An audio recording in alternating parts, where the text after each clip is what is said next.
Arise and shine. A very good morning to you on this 25th day of April 2023. Many thanks for making time to be with us. This is the Morning Drift here on Lookuptv. Remember, you can watch this particular breakfast show live on our Facebook and YouTube pages at Lookuptv. Now, on a day that the president is expected to officially open the Bunge Towers, the controversial Bunge Towers, I should say, a building that its construction started in 2010, 14 years ago, and the initial cost was meant to be at around 5.89 billion, but guess what?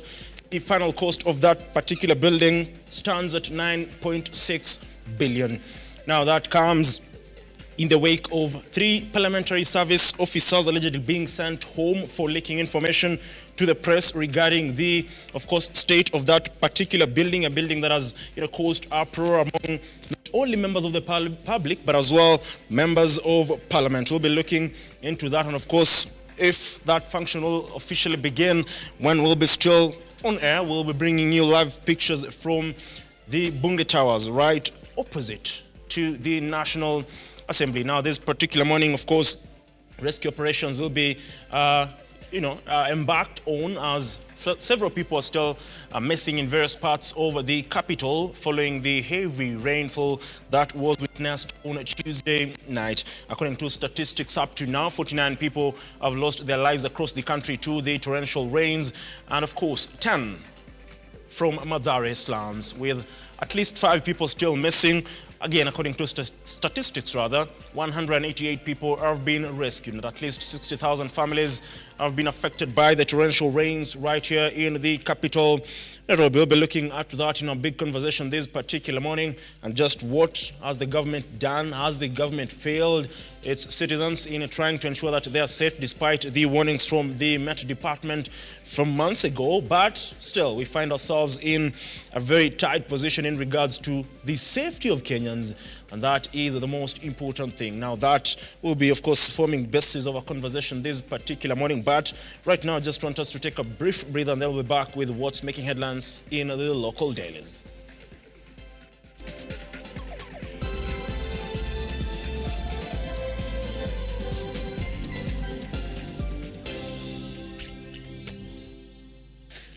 Well, it's just, you're just in time for the newspaper highlights this particular morning. And of course, we have the Standard and the Daily Nation. To begin with, the Daily Nation. And of course, the big story on the front page is the floods nightmare. That is what they call it. They say the Daily Asia has also caused businesses to suffer losses and disrupted road and rail transport. They say, of course, more than 10 people have lost their lives in the last 3 days following heavy rains in Nairobi and its surroundings. That is specifically in Nairobi, but the number, according to the figures that we have, is at around 49 across the country.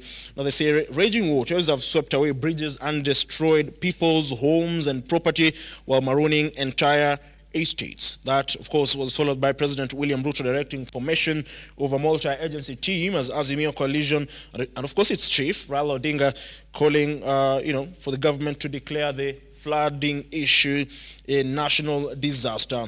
Remember, this follows the torrential rains that were witnessed on Tuesday night. Of course, it has left many people displaced, especially those in the informal settlements across the city, more so Mathare slums, where several people are still missing, families staying or spending their nights in the cold. We'll be talking more about that, and of course, you can get more on the issue of floods on page 3, 2, 3, 4, and 5 across the Daily Nation. On page 2 and 3, we have pictorial representation of the situation in various parts of the country. Remember, several roads across the city, main roads, including the Thika road, was submerged with water, paralyzing transport operations in the wee hours of the morning up to around midday across the city.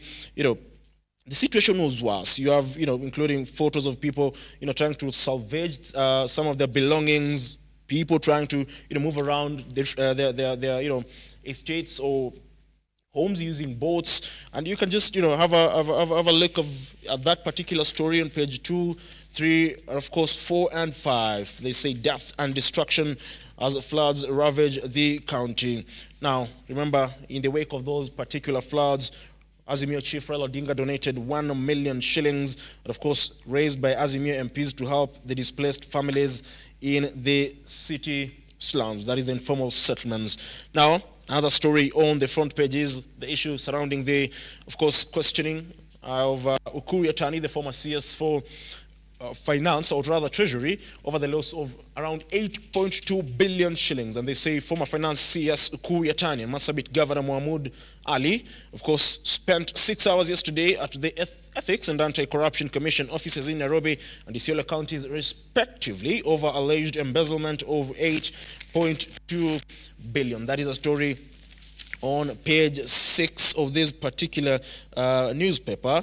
And they say 2013 is the year that Ukur Yatani was elected as the governor of Marsabit. He lost the seat in 2017 and was appointed finance CS by former President Uhuru Kenyatta then. That is a story that, of course, will continue to follow up for you, even in our bulletins through the day. Now, as well, the issue of health, and of course, we've had the health crisis in the country for some time now, and the situation is a bit tough as it stands because the government and the medics continue to lock horns as some medics report to have been receiving dismissal letters for failing to report to their workstations. They say over 50 medics in 17 counties have indicated that they have received their dismissal letters, signaling a new phase in this standoff. That is a story in the back page of the Daily Nation. And they say doctors remain defiant as counties start firing them. Remember, in a press conference on Monday, of course, All of Nation Approach chairperson Felix Koskei, flanked by the chairperson of the Council of Governors, Ann Mumbi Waguru, the governor of Kirinyaga County, and Health CS Susanna Kumisha, held a press conference noting that they've fulfilled the demands of the doctors. The only remaining thing was the issue of intern doctors, and they say they cannot offer 206,000, they can only pay 70,000. That is the bone of contention. At some point, the SG of the Kenya Medical Practitioners and Dentist Union, that is Daji Atela, said the government can take back all the 18 issues they've fulfilled and give us the issue of doctor interns, pay them the money they deserve according to the 2017 collective bargaining agreement. We'll be looking at that, of course, later on in this particular conversation, but I just want us to briefly now jump to the Standard this particular morning, and the big headline on the Standard is jobs. What jobs? They say Kenya is witnessing increasing levels of unemployment coupled with mass layoffs by distressed firms and reduced earnings for those retaining jobs, according to a new report which blames taxation, soaring interest rates, unpredictable policies, and government's failure to settle bills owed to suppliers. Now, they say 4.5% of Kenya's 4.5% is Kenya's total employment growth rate in 2022, down from 5.3 in 2021.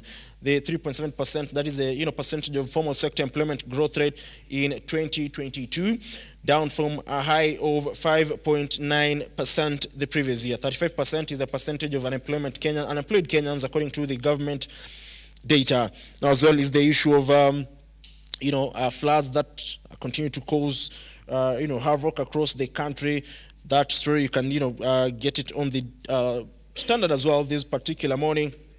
And of course, just briefly before we jump straight, or we take a brief breather before we go through the newspaper, the news highlights this particular morning. On the back page, they say 5-star Arsenal open up Premier League lead. Of course, Arsenal won 5-0 against their rivals. And of course, this sums up the season that Chelsea are having, when you have city rivals like Everton curtailing their city rivals' Premier League ambitions. Chelsea are busy giving points and having their London rivals, extending their goal advantage or the goal difference advantage. Now that is what we have on the local dailies this morning. We just take a brief breath and then we'll be back with the news making headlines this particular morning.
an SME looking for a media partner? Look no more, as Lookuptv got you covered for all your visibility and marketing needs. We at Lookuptv understand your business needs and want to work with you on your marketing journey, giving you solutions that will take you to the next level. Call us today on 0707 572 358 or send an email to sales@lookuptv.co.ke and kickstart this amazing journey. Welcome to Lookuptv, your official SME media partner.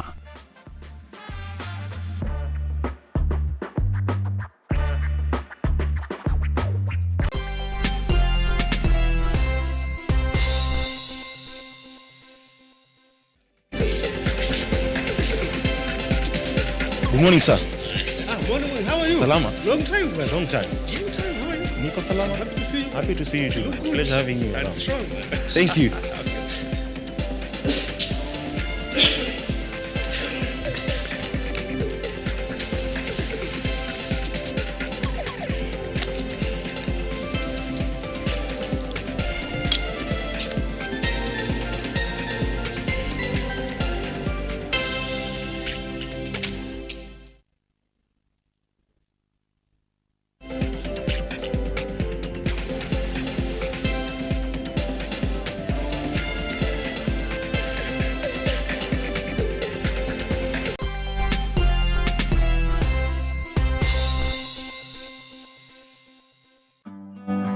Next on Ukulima ni Mali.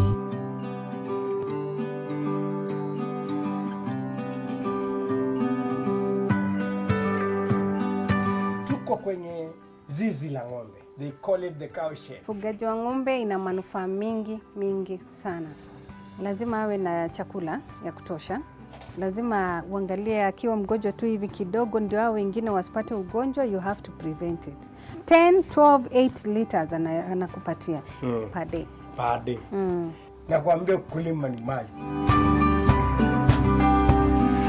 Nutrition feeding yake sio ile ngumu, anakula kiasi na anajua kujipimia chakula yeye mwenyewe.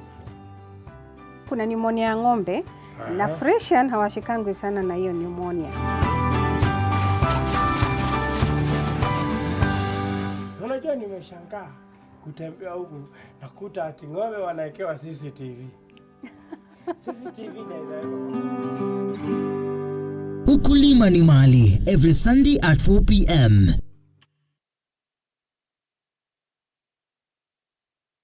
Are you a junior secondary school, a college, a TVET institution or a university and you want to advertise your intake?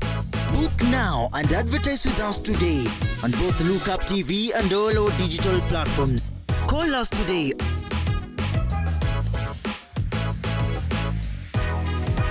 or email us on sales@lookuptv.co.ke.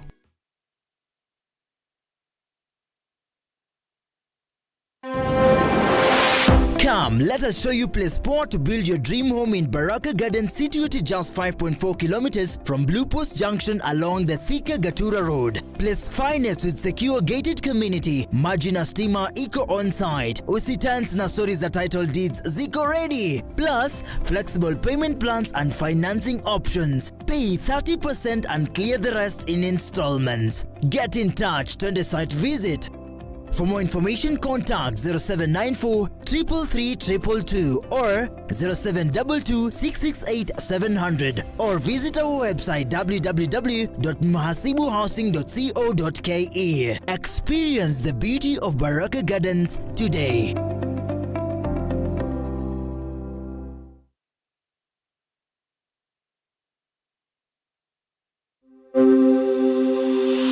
Open University of Kenya, which was chartered on the 3rd of August 2023, aims to revolutionize higher education by breaking down barriers such as cost, previous exam grades, and geographical location through online open learning at the comfort of your home, job, etc., thus ensuring accessibility to education for all members of the society. In a nutshell, Open University of Kenya leverages technology to deliver education.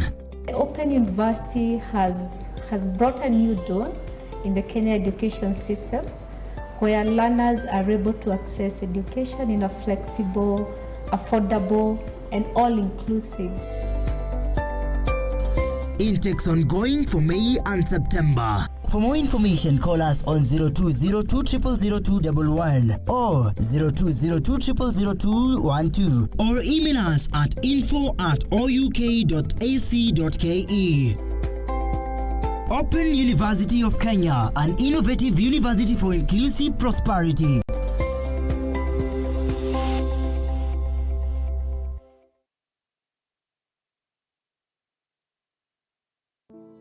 Save a Life is a non-profit organization that has taken the front line in transforming lives in the entire country.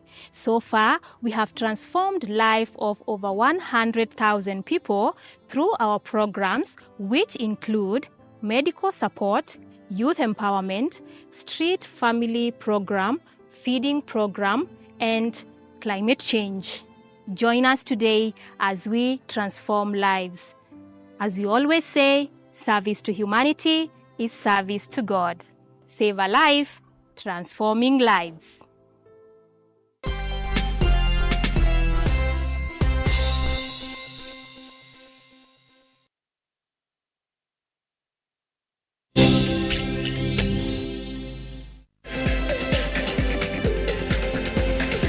Well, a very good morning to you. Just in case you're joining us, you're just in time for the big conversation here on the Morning Drift, on a morning that several people are still missing following the torrential rains experienced in the country on a Tuesday night. Floods that have affected at least 24 counties across the country, but more so the most affected county being Nairobi County, and they call it Nairobi, the green city under the sun. But as it stands, it is Nairobi, the city underwater. In Mathare alone, 10 people have lost their lives, but across the country, the number of people who've lost their lives following the heavy rains stands at 49.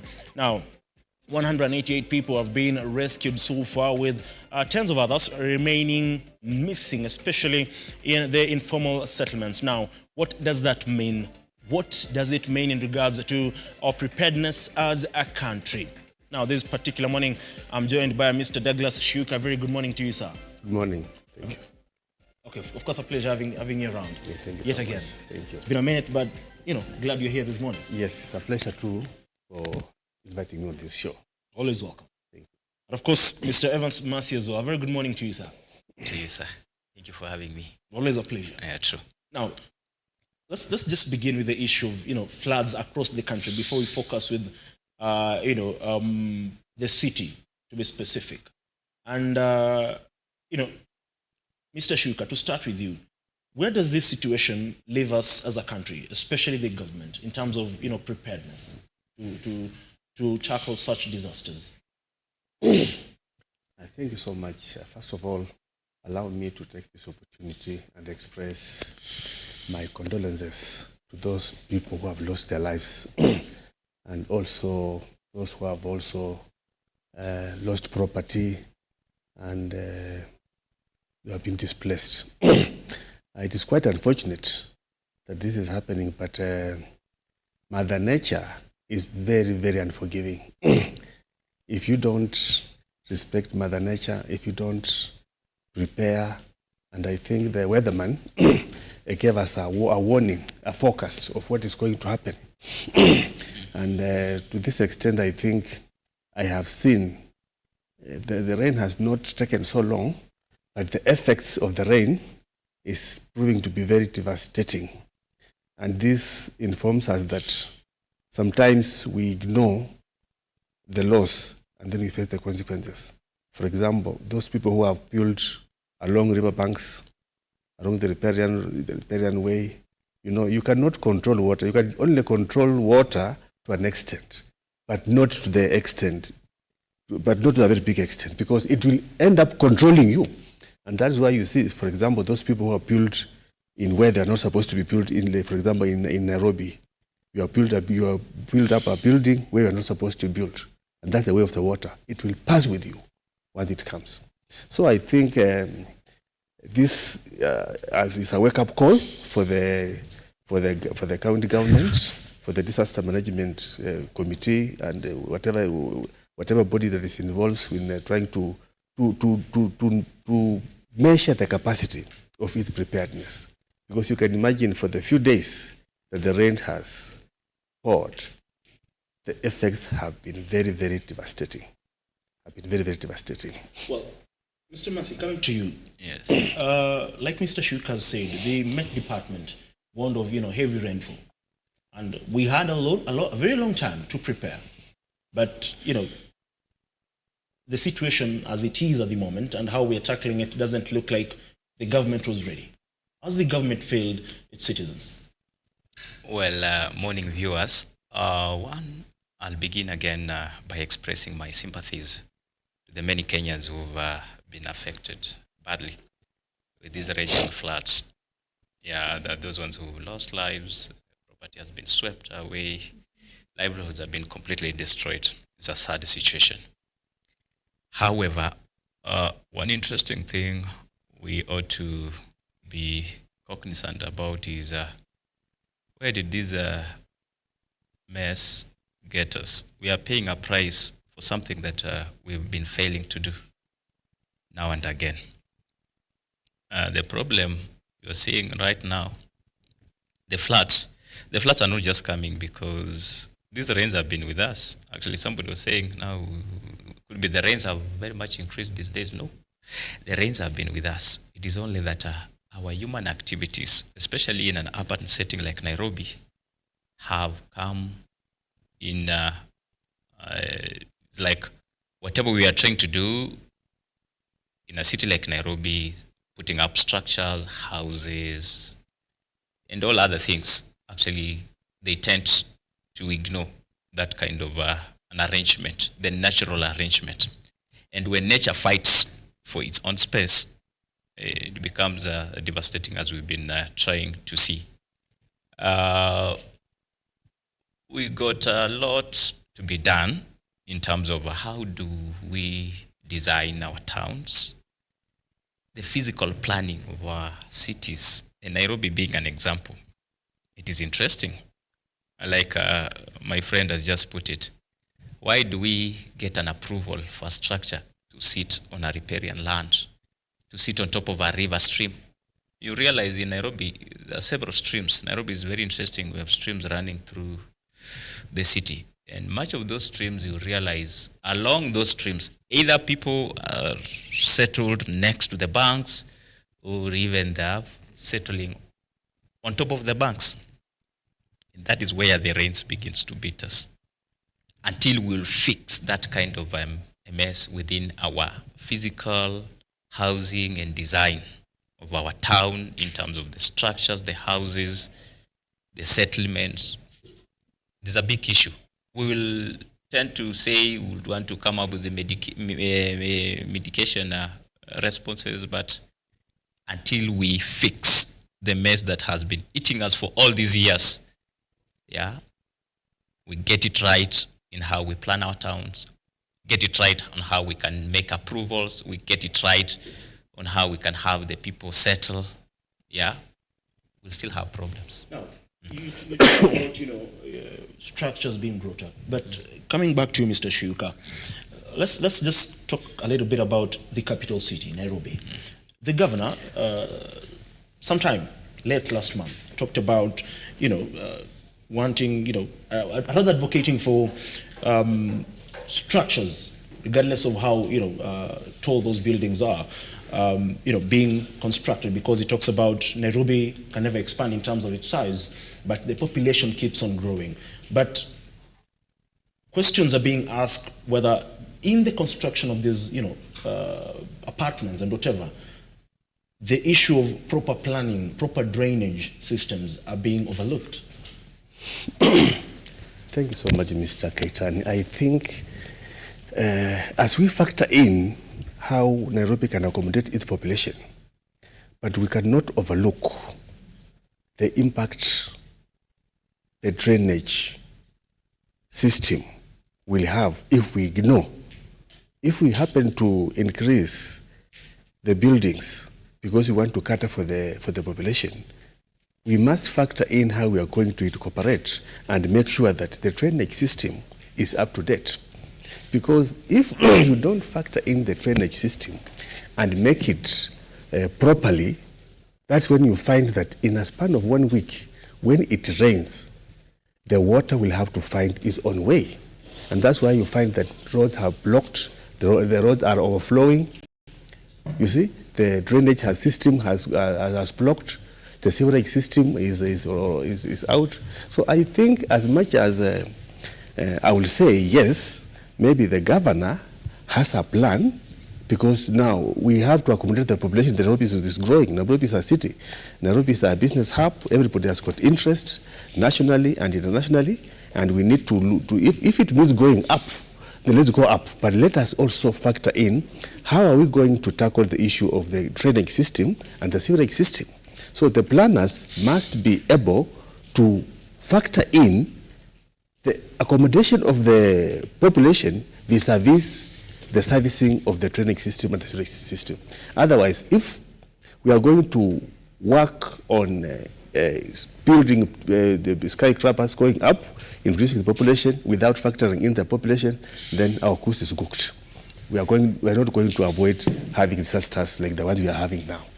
Mr. Massey, from where you sit, the government, of course, has responded to the flooding issue, and also various humanitarian bodies like Red Cross. But in terms of the response, I mean, people are questioning the rate, how fast the government is addressing this issue, because if by around midday yesterday, for example, people were still trapped in Mathare slums. There was no, proper efforts in terms of trying to rescue those who've been, affected by floods. Even along Moi Avenue, the road was blocked by the two trees that fell.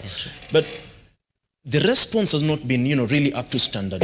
People are saying they've waited for the president, because the president ordered the multi-agency, teams to act. So has the response been up to standard from where you sit? Because if people are arguing, if the response would have probably come earlier, probably by early morning yesterday, then the lives of a number of people would have been saved. Well, it is an interesting scenario, in that you remember sometime towards the end of last year, there was even a fund that was set aside by the government, by the national government, and again it was extended to county governments to get ready for the famous El Nino, which really didn't come as they were expecting. And up to now, nobody has been told if the money was refunded or was taken back to Treasury for any other use. So we still believe the resources that were set aside to respond in case there will be floods, in case there will be other things, emergencies, that fund is still there. So we do not need actually people to hang on the rooftops up to midday, waiting for somebody to come in and maybe able to provide to them some help. It is very unfortunate. The clips that whatever we are witnessing in Mathare was so saddening, and whatever even we saw along Moi Avenue, a huge trunk of tree will settle across the road for up to the better part of the day. Actually, it shows that our response and the mechanisms on how we can be able to offer help in terms of whenever maybe an emergency arises is very interesting. Yet we have those teams. Actually, the county government of Nairobi, it is one of the counties that I believe it should be well equipped, well resourced to tackle such a cases. But it is very, very unfortunate. And so when even the president talks about he'll be able actually maybe to mobilize or ask the multi-agency teams actually to join in and be able to help, like what should be done in Nairobi and could be in Machakos. We need actually first the county governments actually to swing into action. And actually they need not to wait, because the rains is not something that happened. It was not an explosion, but it began, when it begins to rain, actually, there were all indications, actually from Tuesday towards Wednesday in the evenings, it was very obvious that actually some areas will be marooned. So I think the apparatus, the governor of Nairobi and his team and the departments were supposed to have put their tools and machines together and get ready to be able actually to save life, to save property, and again actually be able, very importantly actually to help other populations that could be also in danger to move maybe to more safer places. So it was very unfortunate in terms of the rate at which they were responding. We didn't actually expect to have that, when actually we've been told resources were there long before December last year. Well, fair enough. I just want us to, listen or have a look at a story that was done yesterday in regards to the massive floods that were witnessed across the country before we continue with the conversation, because a lot of things are at stake. And I'll come back to you, Mr. Shwik, after this story, plays in regards to the impact that these rains have on matters, agriculture, because it is the planting season. And as a nation, agriculture is one of, the backbone of our economy. Where does that leave us? But, immediately after we listen to this story in regards to the massive floods that were witnessed across the country.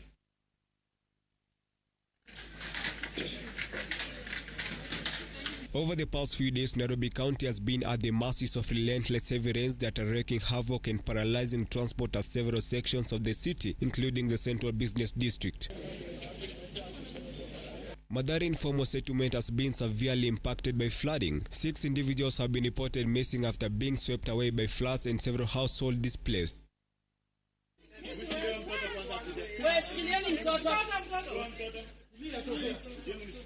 As the heavy flood persists, some residents and their families in desperate bid to escape the deluge sought refuge on the rooftops of the buildings as flood water surged into their homes. Nairobi once again faced a crippling transportation crisis as several sections of the city succumbed to flooding following an intense rainfall. A massive tree collapsed on Moi Avenue.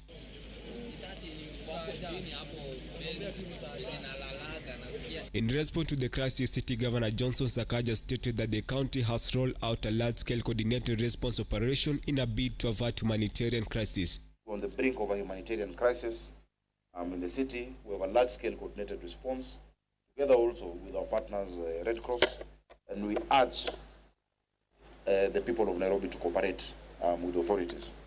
We have mapped out areas where people need to be evacuated, and we will be evacuating those people. We had asked people to move, and many of those were not able to move. There are those who were encroached on the riparian. There are buildings whose walls are right on the river, and we will begin clearing those now, because it is no longer a negotiation.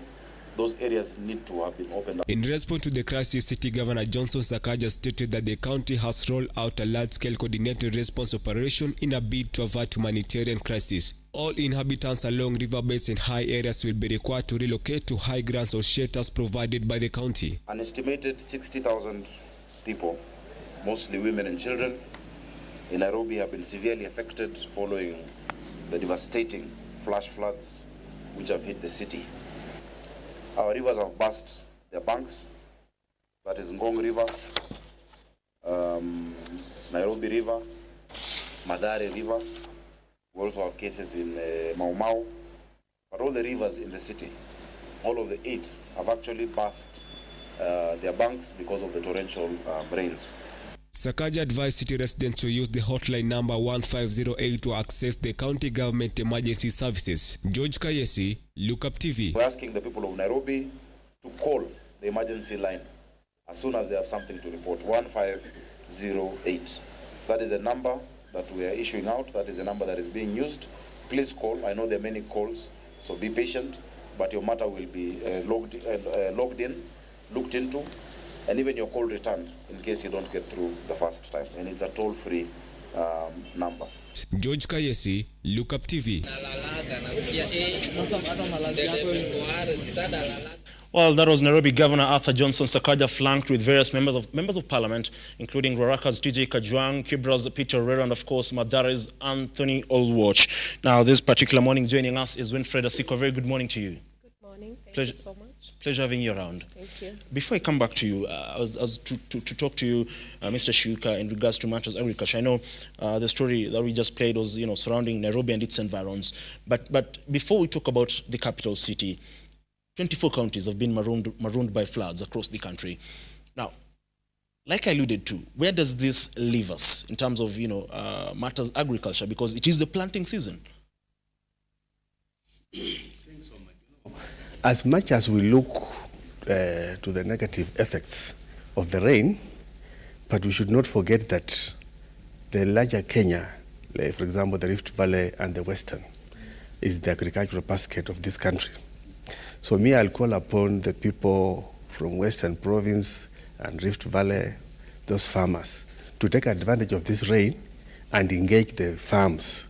They have to plant, they have to cultivate, so that we make use of this rain to achieve our objective of having food for the rest of the period. So because this effect of rain, the negative effect of rain, mostly it has affected the towns. Mostly the urban areas, the Nairobi, Mombasa, because of the drainage system and lack of planning and ignorance. Maybe people going and building on the riparian and the riverbanks. But when it comes to agriculture, I think it's a good thing that our farmers should take advantage and use this rain for planting and cultivating. Now, I think it's not just the cities, because according to statistics, 24 counties have been affected. And just to put it into perspective, rather, and try and paint a picture of, also the agricultural counties, or they are referred to as agricultural counties, have been affected. Is that 4,800 livestock have been lost due to the floods, as it stands, according to the statistics that we had yesterday. So it leaves, questions in regards to whether farmers will be affected in terms of, it being the planting season now, because if you're supposed to plant during this particular phase, but there are floods, the farms are, because when it rains that much, it also means soil is being swept away. Understand? In terms of where does it leave really the farmers? That is the question at hand, because if they cannot be able to plant during this particular moment in time, then we are likely to be thrown into a situation where we might, not be able to produce enough food.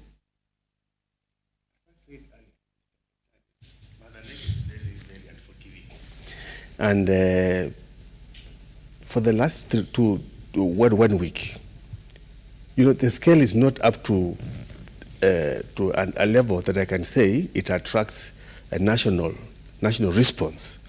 Because when you have a national response, you need to have a coordinated, that the effects have affected completely loss of livelihood. People cannot move completely. There is loss of livelihood. But I think at the moment where you have said, I think at this scale, farmers will be affected, are going to be affected, and there is little we can do, because this is Mother Nature. It's only that people should be prepared to do whatever it takes for them to be safe from these rains. Now, coming to you, Winfred, before we go back to Mr. Massey, how do you assess the situation? Because the issue of agriculture, like Mr. Shuika has attributed to, is a very important issue, because one of the pillars that President William Ruto spoke about, the things that he wants to achieve is food security. But that is, of course, now at stake, because we're not only talking about the issue of flooding and it probably affecting farmers, but as well there's been the issue of fake fertilizer. So it's like there's now something else on top. Apart from the fake fertilizer, there's now the heavy rains that might likely affect the planting and affect farmers at large, it being the planting season. So from where you sit, what does the government need to do to ensure that they can be able to avert a crisis in terms of food production? First of all, I want to say flooding is the overflow of water from water bodies, including rivers, lakes, and oceans. And there are different types of flooding. There's aerial flooding, there's urban flooding, there's intentional flooding where you have like to divert the channel of water from a river to be able to get into a farm for farming, like rice farming and all that. But what we are experiencing right now in cities and urban areas is urban flooding, which responses have been put in place to avert this issue. But when you go to the other areas, we have now what we call the riverine flooding, where we find that some riverbanks they are breaking, therefore water overflowing to areas that there has always been dry. And the government, first of all, needs to, I think, first of all, we need to have more dams, because the country does not have enough dams near rivers that can take care of this water. We also need to do capacity building to ensure that people, even though people can farm near the rivers, they should at least move far away, not very near, because at the end of the day, most of these plants that they will have planted, they will be affected by the rains. Thirdly, we need a quick response to give food to the people that have been affected, and also take care of them in one way or the other, so that they can be able to access basic commodities. But above all, the government needs to swing into action. It needs to declare this as a national disaster and be able to, on farming, we need to at least take care of the animals that have been affected, because as per yesterday, 5,722 animals had died. And this is equally affecting farming, because farming is not just the growing of crops only, it is also because it is also the keeping of livestock. So the government needs to swing into action. It needs to come up with a quick response, so that at the end of the day, we are not losing animals, and our plants are also not being affected in one way or the other. Mr. Mercy, Mr. Shwika has talked about, people building or constructing along, riparian land. Is it time we now enforce and ensure that everybody who is, constructed, along, water bodies should be, all those, apartments or constructions or whatever they are should be, demolished? I mean, is it time we take that issue seriously? Because really, if we cannot take that action, then we are not going to tackle this issue once and for all. In fact, the issue of having structures on riparian land, or how approving structures to be built on riparian land or maybe closer to the riverbanks, is a past time issue. What we are witnessing right now, like in Nairobi, you wouldn't even heap the blame maybe to the current administration of the county. This is something that has been with us all the years, since those days of the famous mayor and town clerk. So the big undoing is we cannot say we'd want to have more drainage channels,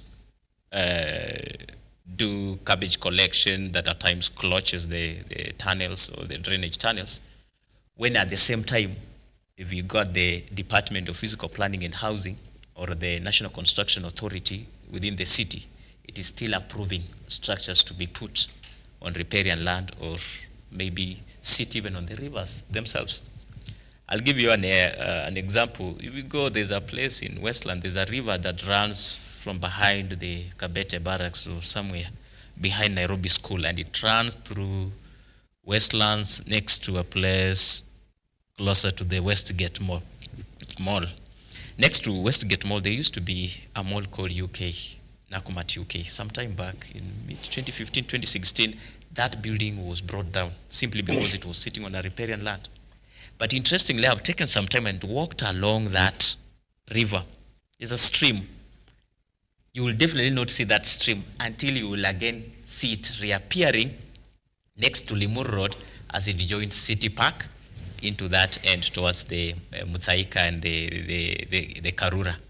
Reason is, in between that is a Westgate and somewhere along Limuru Road, there are buildings sitting on top of that river, and the river flowing. And very interesting, there's even a building 7 floors up, 8 floors up, and sitting right to the river. And as Mr. Shuk has eloquently put it, when Mother Nature fights back, you never know how that building will be brought down, actually, with the floods, with maybe the forces of the water and all that.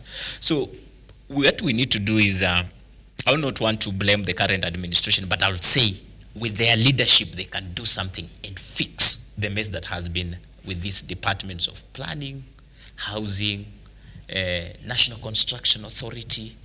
Why should they approve a building right next to the riverbank?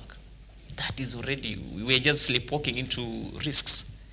Now, approvals in some of our counties, like in Nairobi, an approval is all about you are paying that fees or a permit or a license. That is the approval. But any other safety standards and all other, those other consideration, the NEMA consideration are never factored at all. So, and that is where our undoing is. That is where we need to fix first, because unless we do that, unless you employ even like the governor has the what's so-called the Green Army, they're now all over trying to unclog the tunnels, the culverts and all that. But when you unclog a tunnel, and next in front of that river, a river has been blocked because there's a building, there's a mall, there's something. That's very sad. Now, the other day I was seeing the so-called the Kanjo, they are moving around actually to check the businesses that are happening. Like you go in Madare, I saw a child who was swept by the flood simply because the mother has a shelter, that is a stall, a grocery stall seated next to a river. And the floods are reaching and the baby is there and all that. So, and already, if you ask that mama is already, he has paid some fee to have her business operating there. So I think it is something that actually we need to ask ourselves very big questions. Like recently what happened in Sinai, that's Mkuru, we had a gas refilling plant seated next within the estates, within the population, actually. Who approves that? It's the same thing. Who approves a building to sit on a riparian land, to sit on top of a river? And then next time when now the water wants to find its way, it sweeps out people, and then we would want to respond and say, like what the government is trying now to say, we want to move with speed and try to fix this. It was supposed to have been fixed in 1963 coming onwards. Now, yeah. Mr. Shuka, Mercy has talked about the response that the governor is talking about, and I want to pose this question to you. Is it a case of too little, too late? I don't think it's a question of too little, too late, because it depends also with the intensity of the rain. So I think also I will agree with him that the committee in charge of disaster management should just up their game and make sure that this thing is managed to this level, because so far the rain has not reached to the scale that I can say it attracts the attention of the national government intervention. So from where you sit, you think this should not be declared a national disaster? Not at this rate. When you look at the scale and the impact, not yet. Because this is still within the capacity of the national, of the county government. Mr. Shuka, I think 49 people have lost their lives. Yes. 49 Kenyans, 49 families are grieving today 50. because of these floods. Yes. So we cannot, sort of underestimate. But what I'm saying, each county government has got its own disaster management team to counter this. And so far, they have to try in their capacity to manage this, because most of this, to manage this, the effect of this rain. Because when you call in the national disaster management, that calls for a national coordination whereby all maybe the infrastructural people cannot even, where you cannot even wake up and go on duty, where all the infrastructure has been blocked, where you cannot go on duty, there's no services, that calls for national response. But at this level, I don't think the scale of the effects calls for national coordination. I think the county governments committees which are in charge of disaster management should up their game and manage this up to this level. Interesting. Winfred, coming to you. Mr. Shuka says it should not be declared a national disaster. Before you respond, I just want to, read what Raila Odinga did say yesterday. In a statement, he said, it is our urgent appeal that the President and the government hereby declare the floods a national disaster and immediately activate all emergency mechanisms, including military disaster response teams. The Red Cross moves to launch an emergency disaster kitty to assist families affected by flooding for urgent distribution on case-by-case basis. As we speak, of course, the Azimio Coalition raised 1 million, which was given to the Red Cross to aid in helping these families. Do you agree with Mr. Shuka's sentiments that this should not be declared a national disaster? I don't agree, because at the end of the day, people have lost their lives. They were 49, but right now we are at 52, people that have lost their lives. So it should be declared because, first of all, when you look at developing countries, they have there's an agreement that they should at least give 100 billion each year.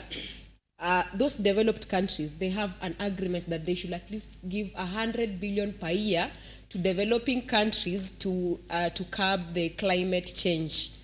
So there is money in the government to curb all these issues. So we cannot sit back and say that we are leaving all this baggage to the county governments, because the county governments depend on the national government. And the money disbursed to county governments is just enough to run the county, is enough to pay salaries, is enough to do development, make roads, hospitals, and all that. But it is not enough for emergency issues like these contingencies that we're having right now, the floods. So I feel the government should declare this as a national disaster, come up with mechanisms that will ensure that we are going to curb this issue, and also we are going to help those Kenyans who are affected. For example, how do you expect, for example, a family in India that all of them, they have left their homes, they have gone to camp in one place? Where do we expect them to get medicine, food? Where do we expect them to get basic commodities? So if the government and if the county government and the national government do not collaborate, these people are going to suffer. Because in the recent past, we have seen that we have these issues that have been left to the county to solve, but at the end of the day, you find that the county government is not even able to solve these issues. So there should be a collaboration. The county government and the national government should collaborate to ensure that these people that have been affected, they are helped, they are able to access medicine, they are able to access food, because flooding also has secondary effects. And the secondary effect is now the outbreak of waterborne diseases. So these waterborne diseases will definitely lead to death. And if more than 60,000 people have been affected by floods. Yes, by floods. What if these diseases break? It means we're going to lose 60,000 people. So if at any point in life we are losing even one life to any contingency that has arisen, it means that this is already a disaster to us as a country. Now, Mr. Massey, before we now fully focus on Nairobi County, correct. Like you attributed to earlier on, the government, it was in contestation, because at one point the government said they had released 10 billion to mitigate flooding. Yeah. Later on, the deputy president said no, counties should use the funds that they have. They should not expect money from the national government. Now, where does it leave citizens? Because if it is an issue of push and pull, the government says we have no money. County governments say give us the money to mitigate flooding. Where does it leave us? In fact, the unfortunate part of it is that push and pull. But going by the statement of the deputy president, by that time, that was sometime December 2023, it was true some resources were dispersed to the county governments to get ready, because the Med Department by then had signaled that there might be the El Nino rains in the month of December, which didn't happen. Now, since then, we've never been told if the same resources were taken back to the treasury or rather the national government again. So I'll agree with my brother Shiuk and disagree a little bit with my sister. The county governments, as things stand now, they are with full capacity to begin doing something. They can do something. They have not been overwhelmed. Yeah. In fact, was it yesterday is when I'm seeing the governor appear to begin saying that there is some coordinated efforts to be able actually to save life, to do a few things, to provide that humanitarian relief and all that. The county governments are not yet overwhelmed. If they have been overwhelmed, if we could be having over 500,000, 500,000 people swept by the floods, in their homeless and all that, and that's when maybe we could reach a level and say, now the county can't actually be able to do this alone. So we are asking for the national government actually also to join in and help out. But as things stand now, it is within manageable levels. It's within manageable levels. The resources the county government has, to me, something they can begin doing something with that. And then if things go out of hand is when maybe they can be able actually to request the national government's help. And again, even besides the 10 million that was specifically allocated for the El Nino impact and the disaster and all that, the county government, the budgeting of the county, each of the 47 county governments has a budget, a vote head for disaster. If I'm not wrong, there is that. So how do we actually begin quickly say, let the national government come in, when actually we have only 60,000? Yeah, it's not, Nairobi, you have 5 million people. And out of that, there's only 60,000 that are affected. It could be between 60,000 and 100,000. That is a manageable population for the county government to begin doing something, to provide water, to provide medication, to provide shelter and all that. And then if the floods persist, that is when we can be able to call in the national government. But as per now, let them utilize those resources first. Yeah. Now, Mr. Shuka, the basis of our conversation this particular morning was, of course, floods and a big focus on Nairobi County. Because Nairobi County is a county on the spot, it being the capital city. And, in terms of preparedness to, disaster management and all that, the issue of floods, you'd want to call it, it's a shame.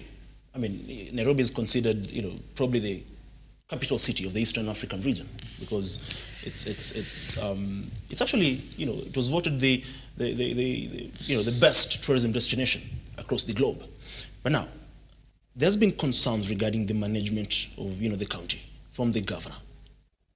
The governor rose to power on the mantra of lazima iwak. Is it working? Is Nairobi working?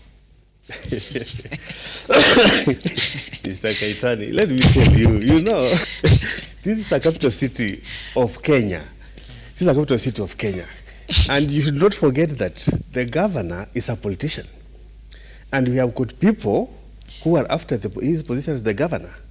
So, and you see, we are dealing about flooding. Flooding is a natural occurrence. It's an occurrence from Mother Nature. You can't stop the rain from raining. Yesterday, he said he's up to date. The disaster management team is in place, is ready to tackle any emergency that is going to come out of the effects. No. So what I'm saying is, you cannot say it is not working. Because I'm not talking about the issue of flooding in itself. Yes. Even before the floods came, there's been an issue regarding the performance of the governor. Yes. I mean, when it gets to a point, and the reason as to why I started with you is because you are part of the United Democratic Alliance, the Kenya Kwanza government. Of course, yes. Now, when you see legislators from the capital city allied to the ruling coalition or the ruling party, UDA, the likes of Dagoretti MP, Mr. KJ, even and a section of MCAs, including Waithera Shege of Nairobi South, calling out the governor in terms of performance. And in Mr. KJ's words, this is the most incompetent administration we've had in the city. Now, I'm not talking about the floods. I'm talking about the management of the city as a whole. For your information, if you don't know, there's a lot of heat in Nairobi politics because of the UDA election that is going to take place tomorrow, starting tomorrow 26th. And everybody is positioning himself or herself to be part of the leadership. And that kind of pull and shove and push is what is necessitating this kind of statement from Honorable KJ to say that the governor is incompetent because he's going for the chairmanship of the UDA Nairobi County. And politics, there are people who say that if you are not ambitious, then you should not be you should not have anything to do with politics. And these are people who want also to have their position in the UDA in Nairobi County. So what I'm saying is, it's not about being incompetent, because they're part of the management of Nairobi, of the Nairobi County. So me, I think that it's about politics and nothing about management incompetence from the side of the governor. You can see you smiling. What do you make of the current state of the city? Before you came, I was telling this gentleman, Nairobi has been referred to the green city under the sun, but as it stands, I mean, it's now with the floods, it's the city underwater. Anyway, what do you make of the city as it stands? The people who are crafting the development plan of the Nairobi city did not adhere to what we call urban planning. When you're doing urban planning, you need to know in one area some buildings should not be constructed. In one area, such infrastructure should be here. In another area, such infrastructure should not be here. So I feel like the people who are doing the construction in Nairobi, they are not following the urban planning rules, because if they were following it, we will not be having the flooding that we are having right now. So the governor found these buildings in place. I don't think if he has any power to control the floods, because he found these buildings, they were here, they were built a long time ago. So I don't think if we are supposed to shift the blame to him. Yet again, I'm not really talking about the issue of flooding. We talked about the flooding. I'm not talking about the state of the city in itself, in terms of the governor's performance. I can say he's not doing his best, because apparently there are people who are claiming that he has been sabotaged by the opposition and he's working with the opposition, so that at the end of the day, if he wants to do something that will benefit him only, he just has to speak to the opposition or give them something small, and that is it. So I feel like he's not doing his best. The other day we saw Miguna writing that he has there are some things he's doing, like most collection of the revenue, it is him who is controlling all that. So I feel like he's not doing his best as a governor for the city. The person who tried his best was Kidero. During Kidero's time, we didn't have all these issues. Right now, even I think doing business by the county government right now is a big issue, because I don't think if there's enough money there to pay the contractors or even people who will be supplying things to the county government. And according to the control of budgets, actually the county of Nairobi is the one that has the highest bills. So I feel he's not doing his best, and I feel there's some embezzlement of funds that's going on. Now, Mr. Masi, as a governance expert, correct, from where you sit, the issue with Nairobi County, is it a leadership issue, or how do you term it? Now, with Governor Sakaja, it is very interesting, because Governor Sakaja didn't just come in as could be these other predecessors. At the inception of this devolution system, that is back in 2013, he was a nominated senator.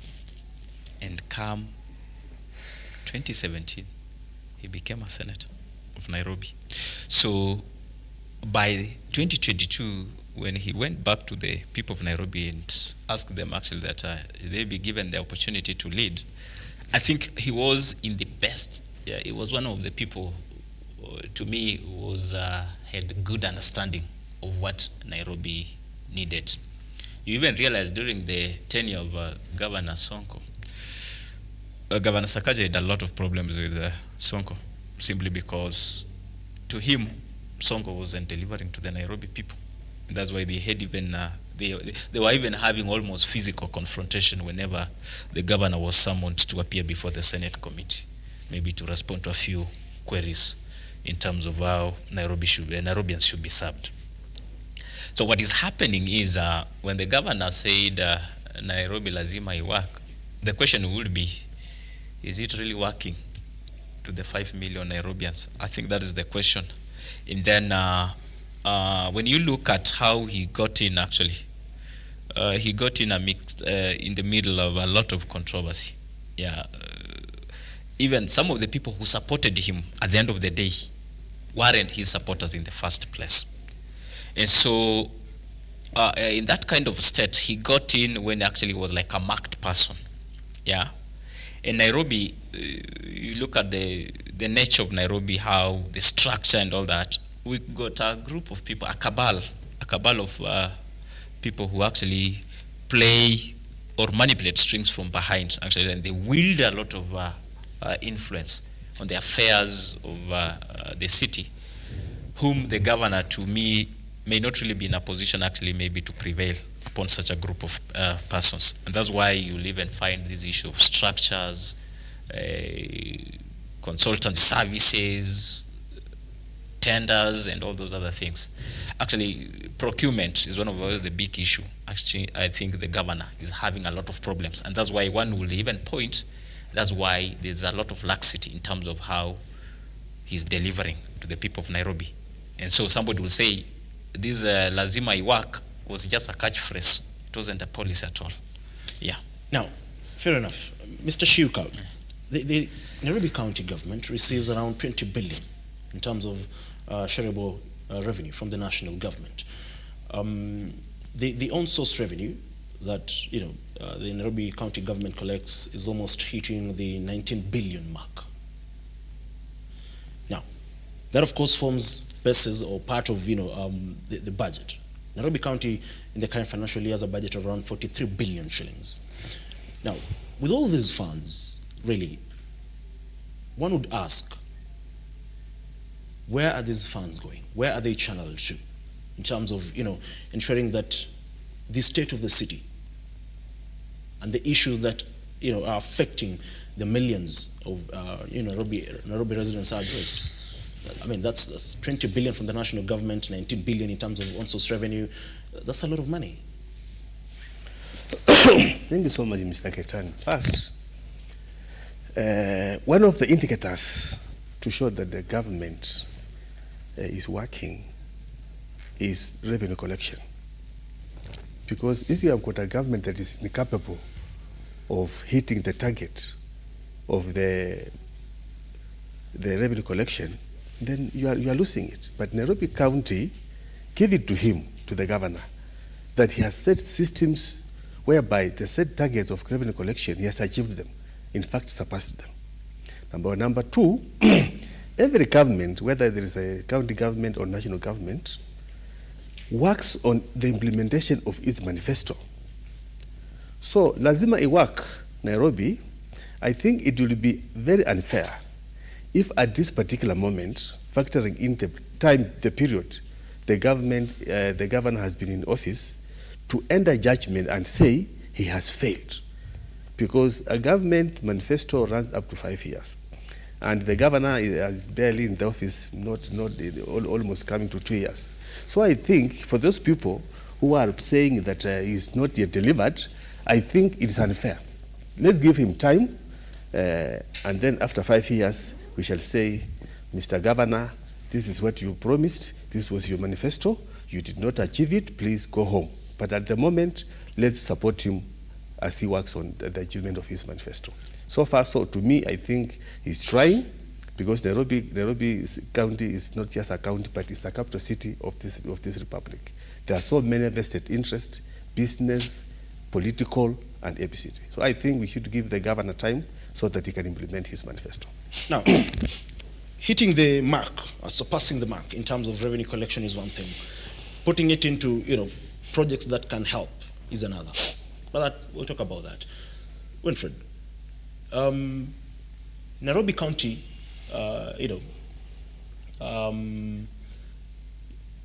contributes to around 27% of the country's GDP. Now, from where you sit, you've said you feel like the governor has not, really, hit the ground running. If things are not working in the capital city, like you say, where does it leave us as, not as a county alone, but as a country? It being, a big contributor to the country's GDP, because 27% is a, very big portion. Okay. I didn't say he's not working. I said he's not done his best. Because when you look at the infrastructure development, he has tried. But even there's this program for food. Dishing account. Yes, I think he has also tried on that, and I can't blame him.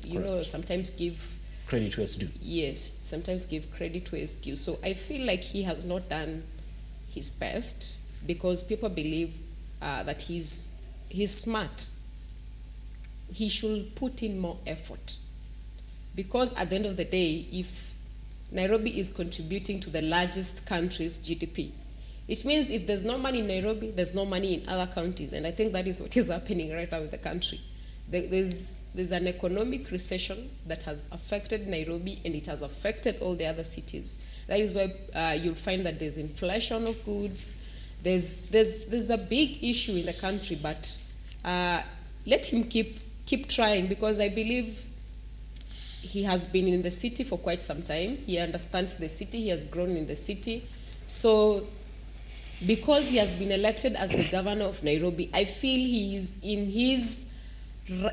has the mandate to deliver to the citizens of the city, because at the end of the day, he understands the city, he understands everything that goes on around here. So if everything is not okay in the city, the other counties will also still have a problem. So I feel he needs to put in more effort. More effort. Let's say maybe if he's supposed to be at 100, he's at 60, 50. So he needs to put in more effort so that at the end of the day, he delivers to us. Because we are the city dwellers, and we know where it pinches most. Now, Mr. Massey. Yeah, correct. Let's talk about, matters education. And of course, this is not an issue of, the county government. Yeah, correct. The education CS, Ezekiel Machogu, talked about, 69% of the students across Nairobi County being in private institutions. Correct. What does it mean? In terms of, if 69% in the capital city are in private institutions, does it raise questions in terms of the standards of, or rather the quality of education in, public schools in the city? Well, the issue of education is not a fully devolved function. It is still with the national government. Exactly, yeah. The reason But when you look at it, we have the ECD section. The ECD is basically a function of the county government. Now, when somebody gives that kind of a data, 69%, there are two questions there. Could they be 69 because the parents have a question of the quality that is being offered in the public ones? Or two, could be the 69% in the private is because the unavailability of the public spaces that can be able to accommodate the kids. So Nairobi in itself, as you look at it, one, I think the governor in his CIDP, that is the County Integrated Development Plan, 2022-2027, I think that is where he needs actually to begin with. And one of the sectors, as you put it, education, we try to look at the infrastructure. The infrastructure in terms of like the ECD. Much of these ECDs that are being run by the county government, you realize either they are densely populated, they are not fully equipped. If they're not fully equipped, then we do not even have teachers available. And that could be one of the reasons why parents will feel, why should I? No parent will want substandard kind of, that is the quality, a compromised quality of education to his or her child.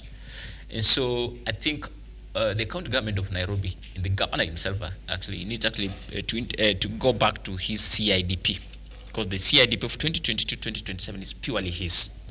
And so, and again, like every other year, we have what you call the physical strategy paper, which actually again outlines those very projects and the priorities of the county. And so, education in Nairobi, one is the expansion of those facilities. We do not have enough. That's the infrastructure. The classrooms are not there. Number two is all about even the issue of the ECD personnel, the teachers. Then from there, whatever he'll have done, then he can now actually be able to approach the national government. And the national government can actually be able now to maybe to come in and do its part. For example, now employment of teachers in the other sections or levels of learning, and could be again doing something on how the infrastructure could be improved. Because if that is to be the case, if you look at even the dish in a county, the governor has faced a lot of challenges. That why has he rolled that program with the public schools, and yet a majority of schools in Nairobi are private. The number of private entities owned schools surpasses much bigger than the ones that are owned by the government or public ones. So somebody was even saying many of the Kenyan, the Nairobians, the parents of Nairobi who are voters in Nairobi, who are the residents of Nairobi, have their children in the private institutions. Hence, they do not even benefit from this program that is actually funded by the taxpayers of Nairobi. Well, so I think it's a question of can he be able to interrogate his CIDP in the physical strategy paper, the annual one, and then do something on the infrastructure, do something on hiring the ECD teachers, and then from there, then he can be able actually to see how they transition now to other levels where the national government can be able to come in and help. Fair enough. We'll talk about matters infrastructure, but at this particular moment in time, I just want us to take a brief breather. We'll be back in a moment with of course, matters infrastructure. There's as well the issue of the fight against graft. Yesterday we saw former CS Ukuya Tani, of course, questioned by ESCC officials, and as well, like Mr. Shuika alluded to, there is the issue of the UDA elections as it kicks off. That after this break.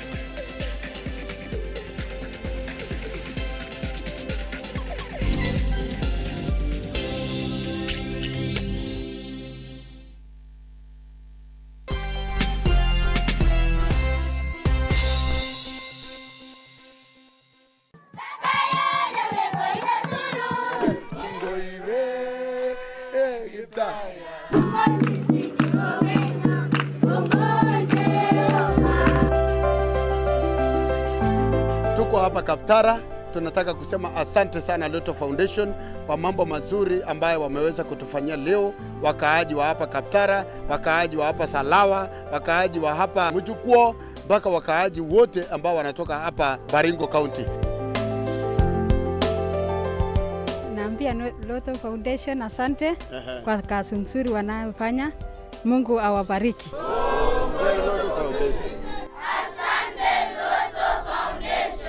Every time you play Lotto, 25% goes to the RUTO Foundation, which supports our fellow Kenyans through various causes. Thank you for your help. Together, we are changing lives.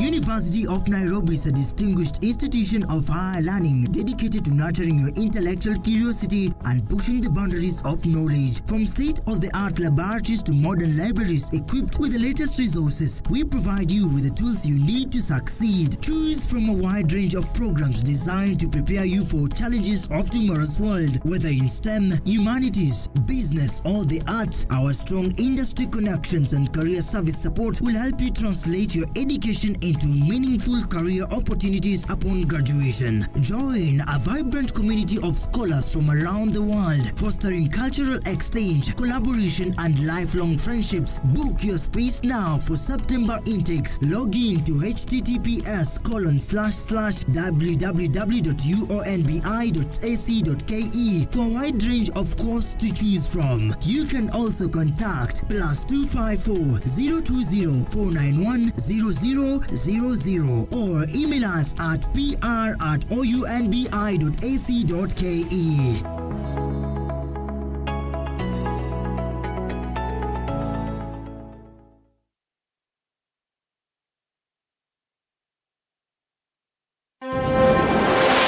Come, let us show you place sport to build your dream home in Baraka Garden, situated just 5.4 kilometers from Blue Post Junction along the Thika Gatura Road. Place finest with secure gated community, maji na stima iko on site, usitans na stories za title deeds ziko ready, plus flexible payment plans and financing options. Pay 30% and clear the rest in installments. Get in touch, twende site visit.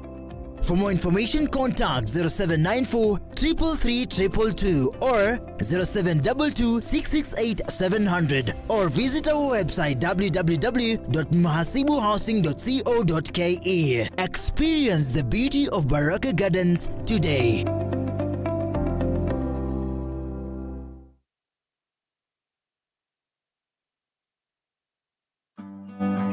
Next on Ukulima ni Mali.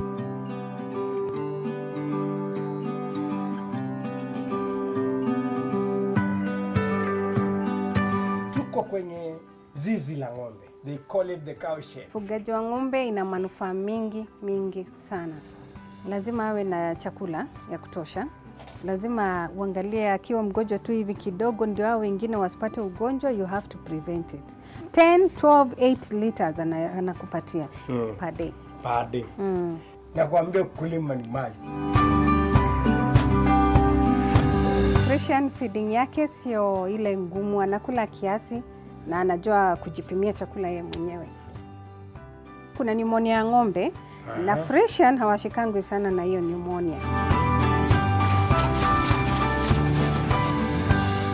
Unajua nimeshangaa kutembea huku nakuta ati ng'ombe wanawekewa CCTV.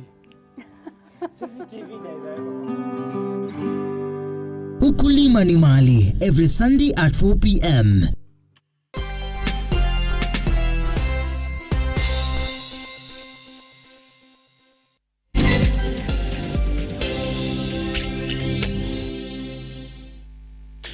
Well, thank you very much for staying with us. Of course, the conversation continues. We're having a conversation here surrounding matters politics, but we'll come to that later on. Now, I want to come to you, Mr. Shuka. Yes. Just as we finish up on matters, education here in the capital. Mr. Massey talked about the issue of, probably there not being enough infrastructure, within the county to, of course, facilitate, that can explain the influx of students going to private schools as opposed to public institutions. Now, statistics indicate that there's a classroom deficiency of around 983 right here in the capital. From where you sit, I wouldn't want to really ask the question of what is the government doing, because in as much as a part of the government, you cannot probably make the final decision. But what does the government need to do in terms of ensuring that the issue can be addressed and ensure that we at least ensure there is enough infrastructure to avoid such instances like we have at the moment, because it really leaves an egg on the face if 69% of students in the capital city go to private institutions, if education is one of the most important things that a government should address. Thank you so much. As much as as my colleague said, that education is a national function. But when you have a close look of the statistics of the 69% of the private schools, mostly is ECD. Most of them, I think is ECD, and they are trying to get for the demand you know, the demand for education in Nairobi is too high, that the national government alone cannot manage. And that's why you find that, like in an estate, just in an estate, people have converted even buildings to make them schools, and they should be approved because of the demand of the education. So I think so far, that mathematics, that equation, cannot be overrun or changed in a day because of the demand, and that's how you find that the education sector the private sector of education is taking the giant share of the percentage. It's because of the demand. The demand is too high that the national government cannot manage alone. Can an increase in allocation of funds to the sector help in solving the mess? Not really. No, it is trying to assist, because you can find that there are so many students, even per class, in a class. You will find there are so many students in a class. Maybe there are 70 in a class that are supposed to have 50 students, and still it's not catering for enough. So what I'm saying is, we cannot blame the national government, because of the demand of students in Nairobi is too high. So the ratio, the percentage in relation to the private sector, to private schools and national schools, is not going to change soon because of the demand of the students. Yeah. Now, let's just shift gears now to matters the fight of against graft. And to start with you, Winfred. Yesterday, the former CS for Treasury, Ukur Yatani, was questioned over the embezzlement of around 8.2 billion shillings. Now, there have been cases of the EACC following up on leaders who sort of embezzle public funds, because last week former Murang'a governor was in the spotlight in regards to around 144 million that was embezzled during his tenure as the CEO of Murang'a County. But if it has gotten to the point where a former CS is arrested and questioned, does that, in a way or two, show that we are sort of winning the war on graft? I would say we cannot win EACC is not winning the war on graft, because it's also still in bed with the people who are embezzling the government funds. You'll find that when this money was being embezzled, when these people were in office, why is it that they were not being followed? They're waiting for them to finish their term, get out of office, and then they start following them up. To me, I feel this is just a political issue, because if indeed they were embezzling these funds, EACC was still there at that time.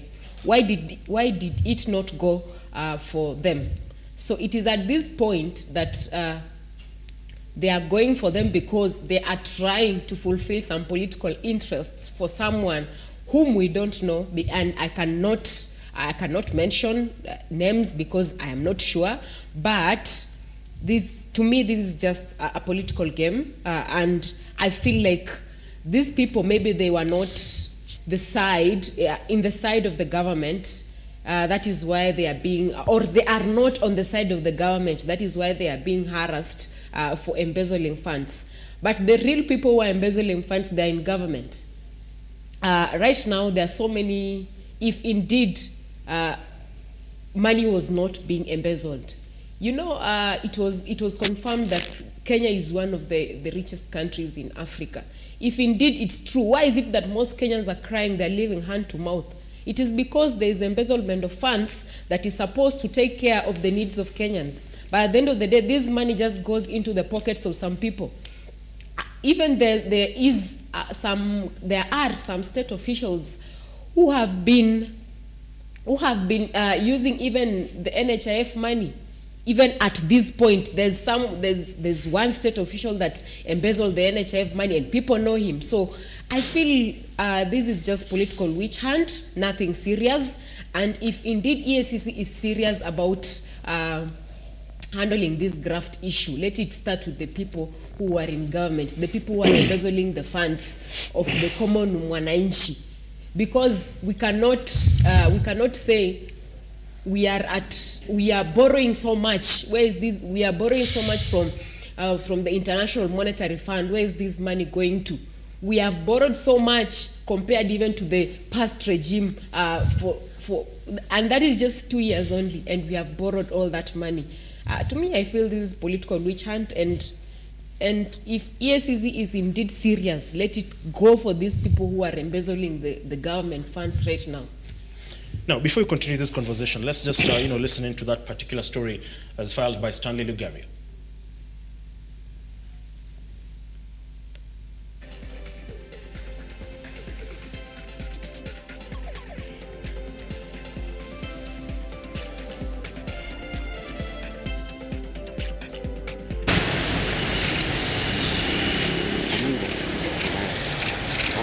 A total of 9 individuals were apprehended on Wednesday, including former Marsabit Governor Ukur Yatani and current Governor Ali Mahmoud, along with their family members, 2 wives, a daughter, a son, and other close relatives.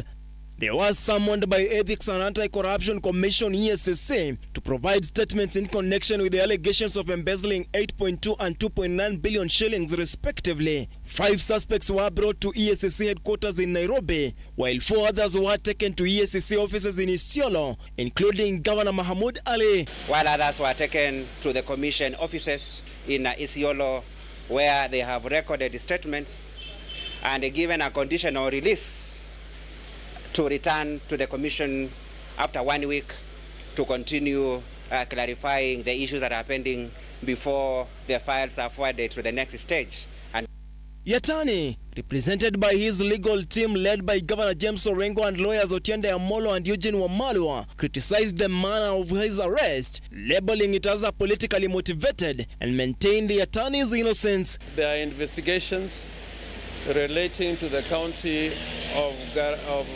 Marsabit, and those investigations are not confined to any particular administration. The lawyers condemned the conduct of the detectives during the investigation, particularly the raids on the over 3 residences and offices of Yatani, spanning Karen, Upper Hill and South Sea. My colleague was invited here to assist in investigations. But what accompanied that request, the drama around it, including raiding his home in Karen, his rural home in Marsabit, and other offices in the city, the drama was totally unnecessary. We do not know exactly what they're investigating, except that they say it's about the administration in Marsabit. We do not know the amount that is involved. EACC asserts that they have obtained crucial documents, including 2 safes, which they believe will significantly aid in the investigations into the alleged embezzlements of billions of shillings during the period under scrutiny. EACC will analyze the evidence that has been recovered. I know you want to ask about the safe. We are yet to check what is inside, but at an opportune time, we will talk about it. Once again, the revolving doors had a guest. This time round, former Marsabit Governor Ukur Yatani appearing to answer on allegations of a case involving 8.2 billion shillings. Stanley Lugaria, Lookuptv, Nairobi. Of course, that's our very own political reporter Stanley Lugaria, who was at the EACC. Now, Mr. Massey, coming to you, is the issue of, arrest and on grounds of corruption and all that, is it genuine, or would you term it as, some sort of political witch hunt? Because I'm asking that because not only, as Winfred talked about it, but if you look at, the representation of the legal team, you saw Governor James Orengo, you saw Eugene Wamalwa, opposition leader, and also the party of DAPK. You also saw Rorieda MP, Otiende Amolo. All those leaders are from the opposition. Are we really, looking at the fight on graft, genuinely, or is it some sort of, political wish hunt, as it has always been the case? Now, I'll begin by saying, when you look at those shenanigans, you will quickly tell the war on graft has never been objective. And it will never be objective until there is something we ought to do on how we look at graft, on how we need to fight it. Governor Yatani then was the Governor Marsabit 2013-2017. That is, I think, the very time EACC could be the period they feel there was some fraud or things didn't go well in Marsabit County. Now, for EACC even to come up or to determine if public or taxpayers' resources have been embezzled, there is what you call the audited reports. The audited accounts for the year 2013, 2014, 2015, up to the time the governor left, those reports were released long time ago. Like right now, this year, I think the audited reports for 2021, 2022, I think will be released soon. I think that's the only pending reports we are yet to have. So if EACC was very genuine, very objective, then I think Yatani wouldn't even have waited to become the CS Treasury, so that he be arranged maybe to answer a few questions on how he spent the money for the people of Marsabit. He was supposed to have been arrested a long time ago, back in 2019, could be or 2020 latest. But if you look at the timing in itself, it's questionable. Why bring that case now? And it is coming, this is a former governor, and the case for another former governor, that's Mwangiria, was just there last week. And so when you look at that kind of an arrangement, to me that's charades. And with those charades, we can't actually win the war against graft. Because as my sisters put it, we weaponize the war to appear like it can be something we can now use to strike somebody who's opposed to, could be our opinions within our political discourse or political space. And so, and again, just look at, as you put it, look at the representation now. The people now who come in now to say, Yatani seems not to be, he's just, look at them, actually. You'll definitely tell where they're coming from, and it could be the intention they would want to advance on that very case. So until we look at, I think I usually say EACC should be blind when actually fighting graft, so that it should not look at somebody who's putting on blue and another one putting on red, could be white, to be able actually to pursue them to maybe, where they feel public money has been badly spent or has been stolen. Yeah. So it should be very objective. Now, the questioning of Ukur Yatani comes, it's almost exactly 1 year, because around the 8th of March 2023, there was the debate surrounding, how Ukur Yatani as a CS for Treasury oversaw the transfer of around 15 billion, just days to, the 2022 general election. But coming to you, Mr. Shiuka, Mr. Masi has, of course, questioned the, the genuinity of, the arrest and the war on graft. Correct. Now, when President William RUTO rose to power, a few months later, there was the, the issue of the KEMSA mosquito net scandal, worth around 3.7 billion. Correct. Now, to today, there's not been, concrete conclusion, or the matter has not been concluded, really. People are sent packing. The CEO, Andrew Molo, was dismissed. He was interrogated. Mr. Ramadhani as well was dismissed. But we've not really seen something tangible in terms of from the government, or people who are currently within government, being questioned in regards to the embezzlement of funds. Now, most recently, there's the issue of in as much as investigations are ongoing, there's the issue of fake fertilizer, and there are particular individuals within government who've been accused of being part of those involved in the fake fertilizer saga, and they've benefited to the tune of millions and billions. Now, where do we stand?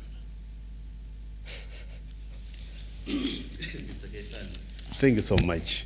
Let me say this, that Kenya Kwanza government rose to power on the promise of zero tolerance to corruption. And His Excellency the President of the Republic of Kenya, who is the party leader of the UTA party, gave a commitment that whether you are in the opposition or in the government, when you are involved in corruption, you'll have to carry your own cross. I want to say this, that when you commit a crime of the magnitude of embezzling 9 billion Kenya shillings, that is public money. That's public money. Whether you are in the Kenya Kwanza government or in the opposition, you must carry your cross. 9 billion Kenya shillings is not 1 shilling. So these people who are involved in corruption, they should know that a crime of such a magnitude has got no expiry date.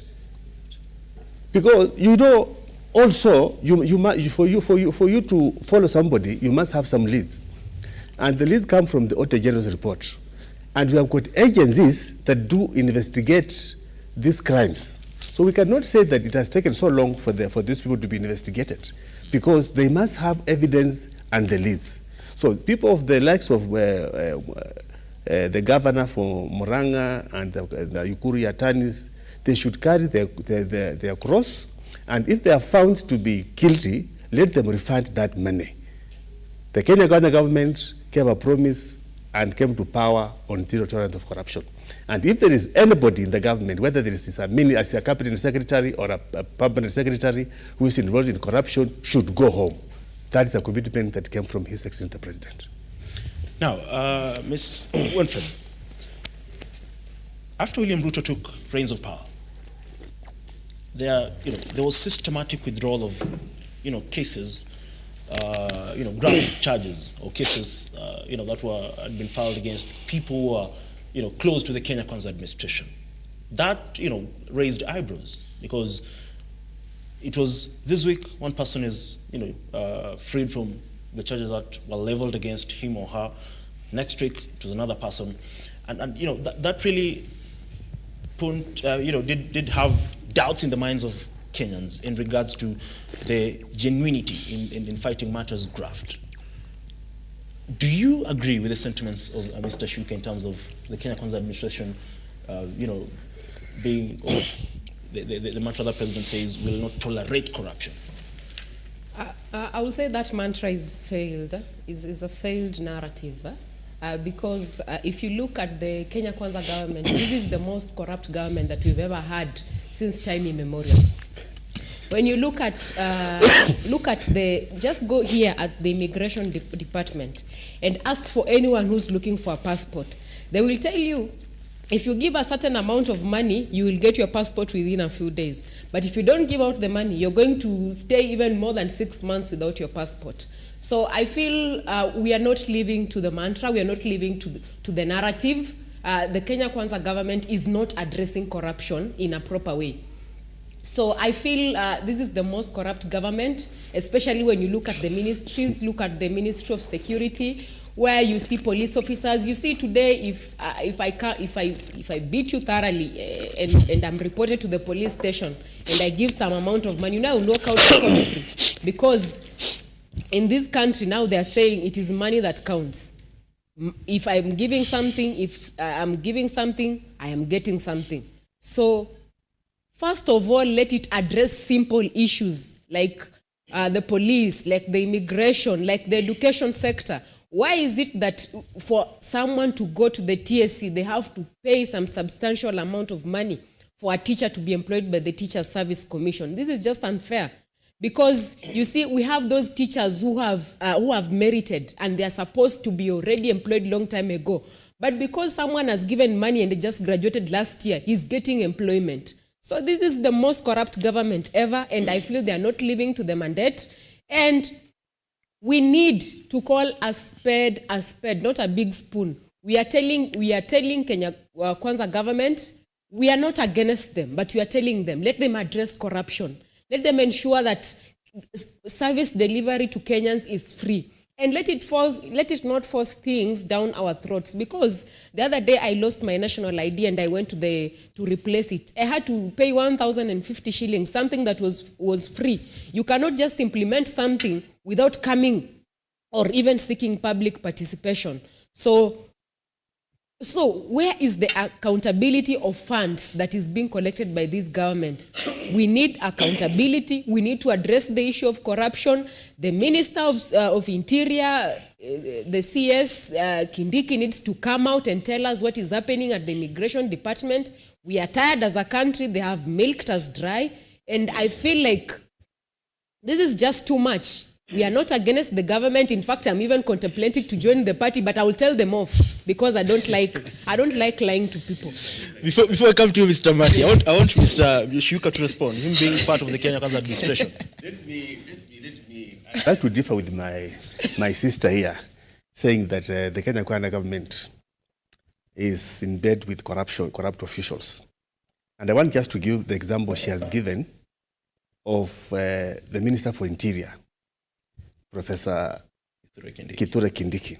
If there is any minister in the government of Kenya Kwanza administration, that is very hardworking, that is his hands are on the deck, then that is, give it to Professor Kithure Kindiki. What has he done? It is just the other day. What has he done? It is just the other day. You know, the people who failed the immigration department is the previous government, the handshake government. Because during that time, there was a complete failure of the processing of the passport and IDs.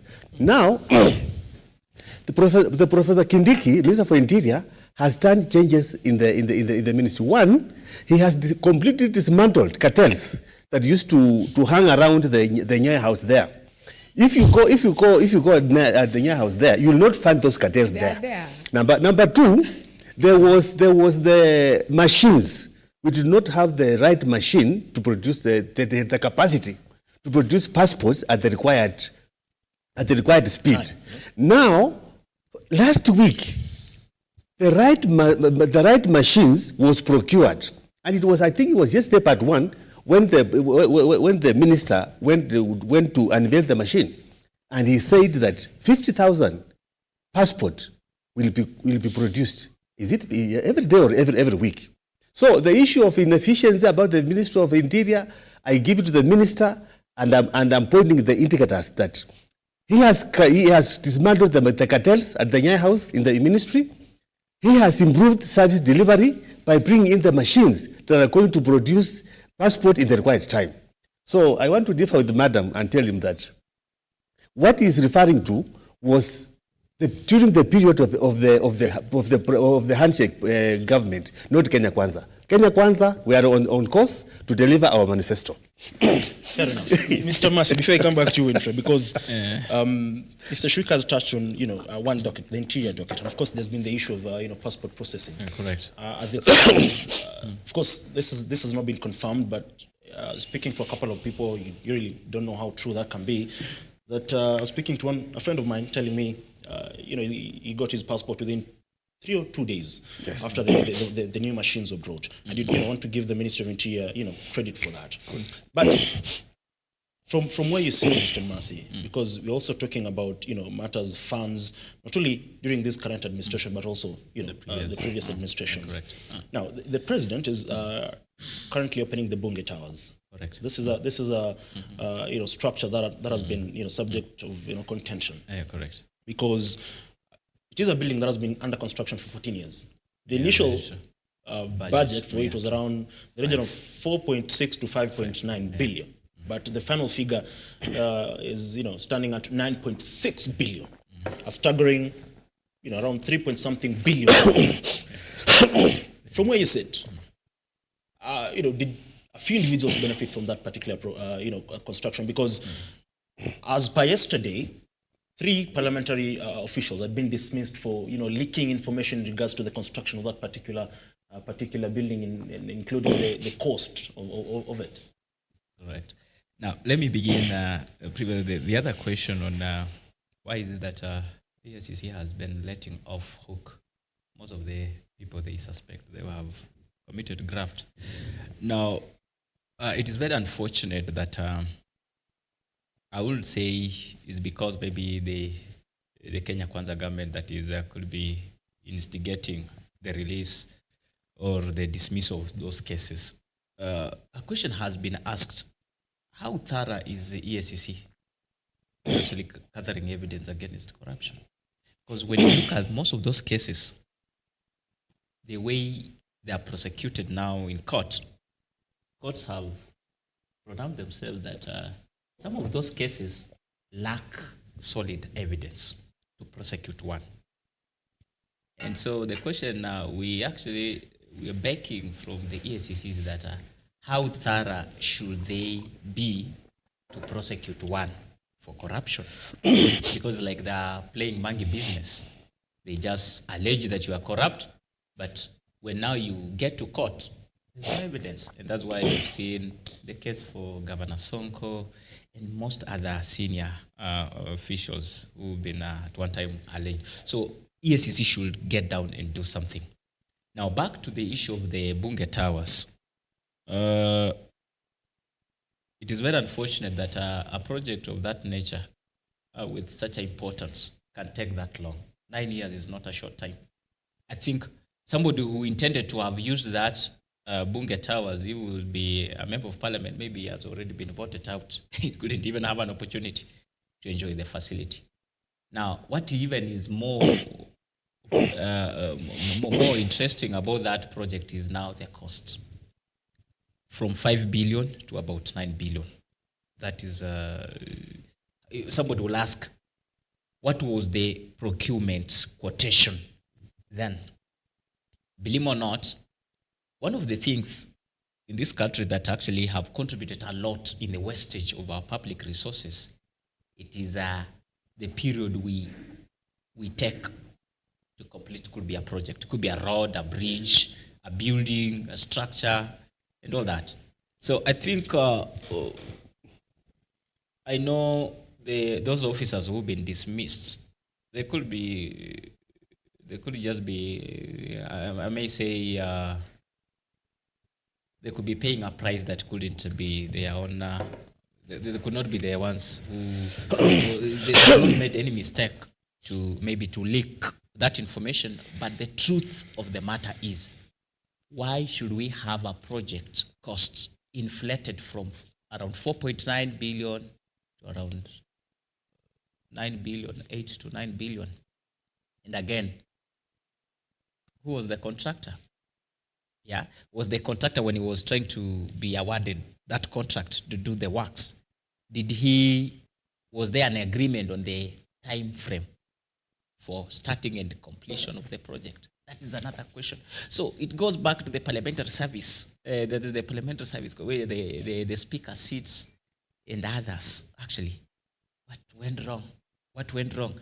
If the total, the cost, the value was at 4 point something, then because of what I may say, those artificial delays, now the cost goes up to 9 billion. Because what I know with the contractors is you delay him, that is what he'll definitely do, because he's pinned there on that project. He wanted to complete the project in 2 years, and you pin him there for 5 years. The time he spends there, the 3 years extra he spends there, he will not spend there for free. He will spend there for money. Now, Winfred, even as we talk about the figure that has been used to construct these particular towers, questions as well as, questions have been raised regarding the, security, because insiders do, claim that even security features are not, up to standard. This is a facility that, will host over 300 legislators, because not all of them will fit there. So, is this 9.6 billion money well spent, or is it money that has gone down the drain? Because this is taxpayers' money at the end of the day. The government needs to be accountable. As much as this is a construction that was kickstarted in 2010, 14 years ago. Okay, yeah. So I would say rumors from the insiders say that that tower, it has taken taxpayers' money, 9.6 billion. That's a lot of money for such a building. and we can all attest that. But I can tell you for free today, that tower, not so many legislators will be there, because if you look at the parking is not enough. It was not built up to standard of a building that is supposed to hold those legislators. Just for the record, the capacity of the parking lot is 350 cars at a time. When the people that are there, they're the ones who are telling us that there's no, when you're up there, there's no network. There's an issue that building should have already been moved in long time ago. What I'm trying to say is that those legislators, not all of them will move there. So I feel that is a waste of the taxpayers' money. And this money will have been diverted to do other things that are affecting Kenyans. Like for example, right now, doctors are only asking for around 3-point-something billion, which is not even being put for them. Most of the money in the government and most of the taxpayers' money is always used on the wrong issues, because at the end of the day, it is us who are suffering as Kenyans. So I feel the government needs to up its game. EACC also needs to up its game. We need transparency. We need accountability. This is our money. We pay taxes. And we need to know how this money is spent. And the issues that are affecting us, we need them to be solved. The health issues, education issues, everything that is affecting Kenyans, the common mwananchi, it needs to be solved. Not diverting money to things that are not important to us. To me, that is not important to Kenyans. Now, Mr. Shuka, I don't know where you stand on this, because as much as it is not, a project that was done by the current government, still, like Winfred, talks about or attributes to, this is 9.6 billion. That is, money that could have, done many other things. Doctors are, demanding money right now, but the government says they do have, funds to pay them. But if you look at the expenditure on certain not only structures but programs that have been undertaken not only in the current administration but the previous administration, you look at them and you question, because even in the current administration, the office of the first lady and the office of the second lady received funds totaling around 1.2 billion shillings for both offices. Yet the government has no money to pay doctors. Is it a case of misplaced priorities from where you sit?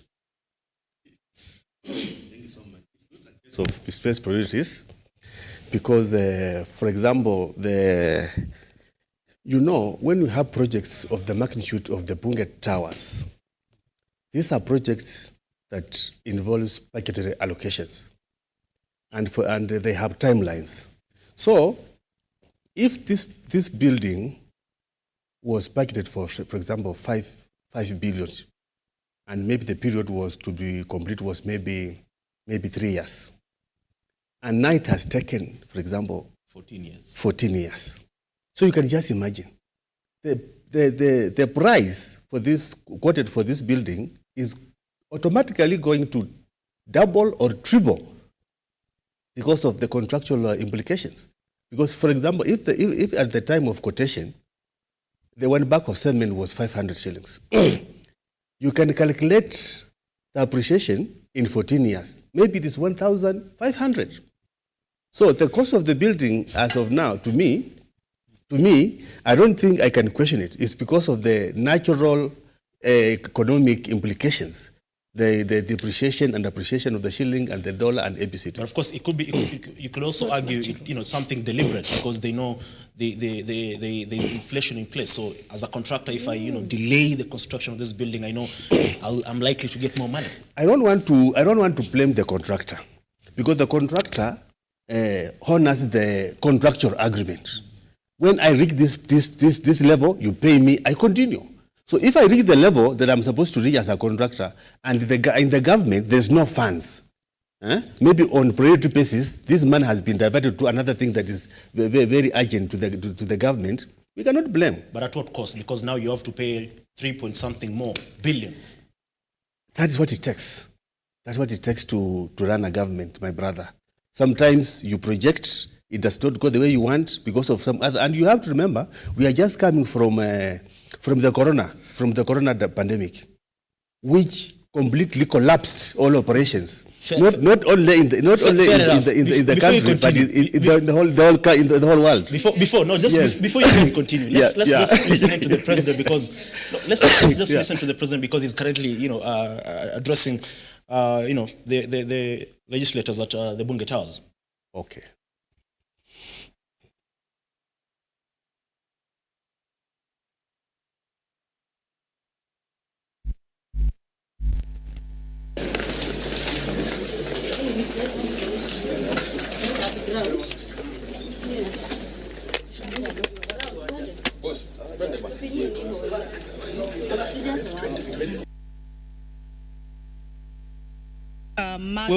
We'll go back to Bunge Towers in a little bit, but Winfred, you wanted to reply to what Mr. Shuka is talking about. Contractor also, and when you're doing a quotation, you quote, like for example, when you are doing business with the government, you don't quote with the current economic with the current economy. You quote 2 years ahead, or let's say 3, because at that time maybe there's an inflation of the shilling or something, like a depreciation or an appreciation of the shilling. So you always quote, like, you don't quote like whatever yes, you don't quote at the current. So we are blaming the contractor. We are not going to say that we will not blame him. We will blame him because actually he knows what he was doing, and I think he has used more money than enough. That money can pay school fees for people. There are some children who were not even accessing education because they lack money. That money can buy medicine. Most county governments do not have medicine. That money can do so much for Kenyans. So that is just too much money. Just to get before you respond, just to get the figures correct, they say the cost was initially to be 5.89 billion. However, the cost was revised to 7.1 billion, with financial claims attracting 1.1 billion and 225.2 million in interest on delayed payments. I think I agree with Madam, the example she has given. But when you are quoting such a building or such a magnitude, I don't think there is any contractor in the world who can anticipate the impact of the impact the corona pandemic had to the economy of the whole world. The corona pandemic collapsed systems, collapsed governments up to the floor, completely up to the economic floor. So what I think is that we have to look back and also understand that just 3 years back we were in a corona pandemic that collapsed so many. Not only such buildings, but so many economic countries that got on the floor. Just for example, here in Kenya, we used to have in the Intercontinental Hotel. Do we still have it? We don't have it. It's not in operation. We used to have Hilton Hotel. It is not in operation.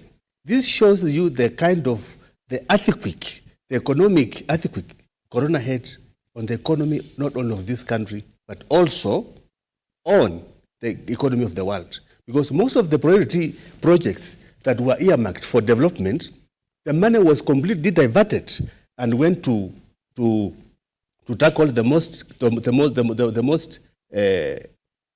urgent issues, the effect of the corona. So I think as much as we want to delve so much into what has not been done and what has been done, let us also understand that the period we are coming from was a very bad period for the economy of this, not only this country, but for the whole. There is something I've really noted about government projects, especially those projects actually that survive through transitions. This project was initiated during the Mwai Kibaki Raila Odinga government, that is in 2009. Then it has survived through the Uhuru Kenyatta administration, and right now it is with William RUTO administration. One interesting thing with the government project, especially the ones that actually transit from one administration to another, the bureaucracy seems to also change. And when the bureaucracy changes, I think interests also changes. I believe whoever was at the inception of that project, by the time Uhuru Kenyatta was becoming president in 2013, I think he must have left. And by the time Uhuru Kenyatta was shaking hand with Raila Odinga, whoever took over that project, I think, must have also been shown the door. And by the time William RUTO was taking over, I think whoever was there during the handshake, I think was quickly again thrown out of the window. So I also tend to believe that transition, we need as a government actually to also push for that, what you call seamless.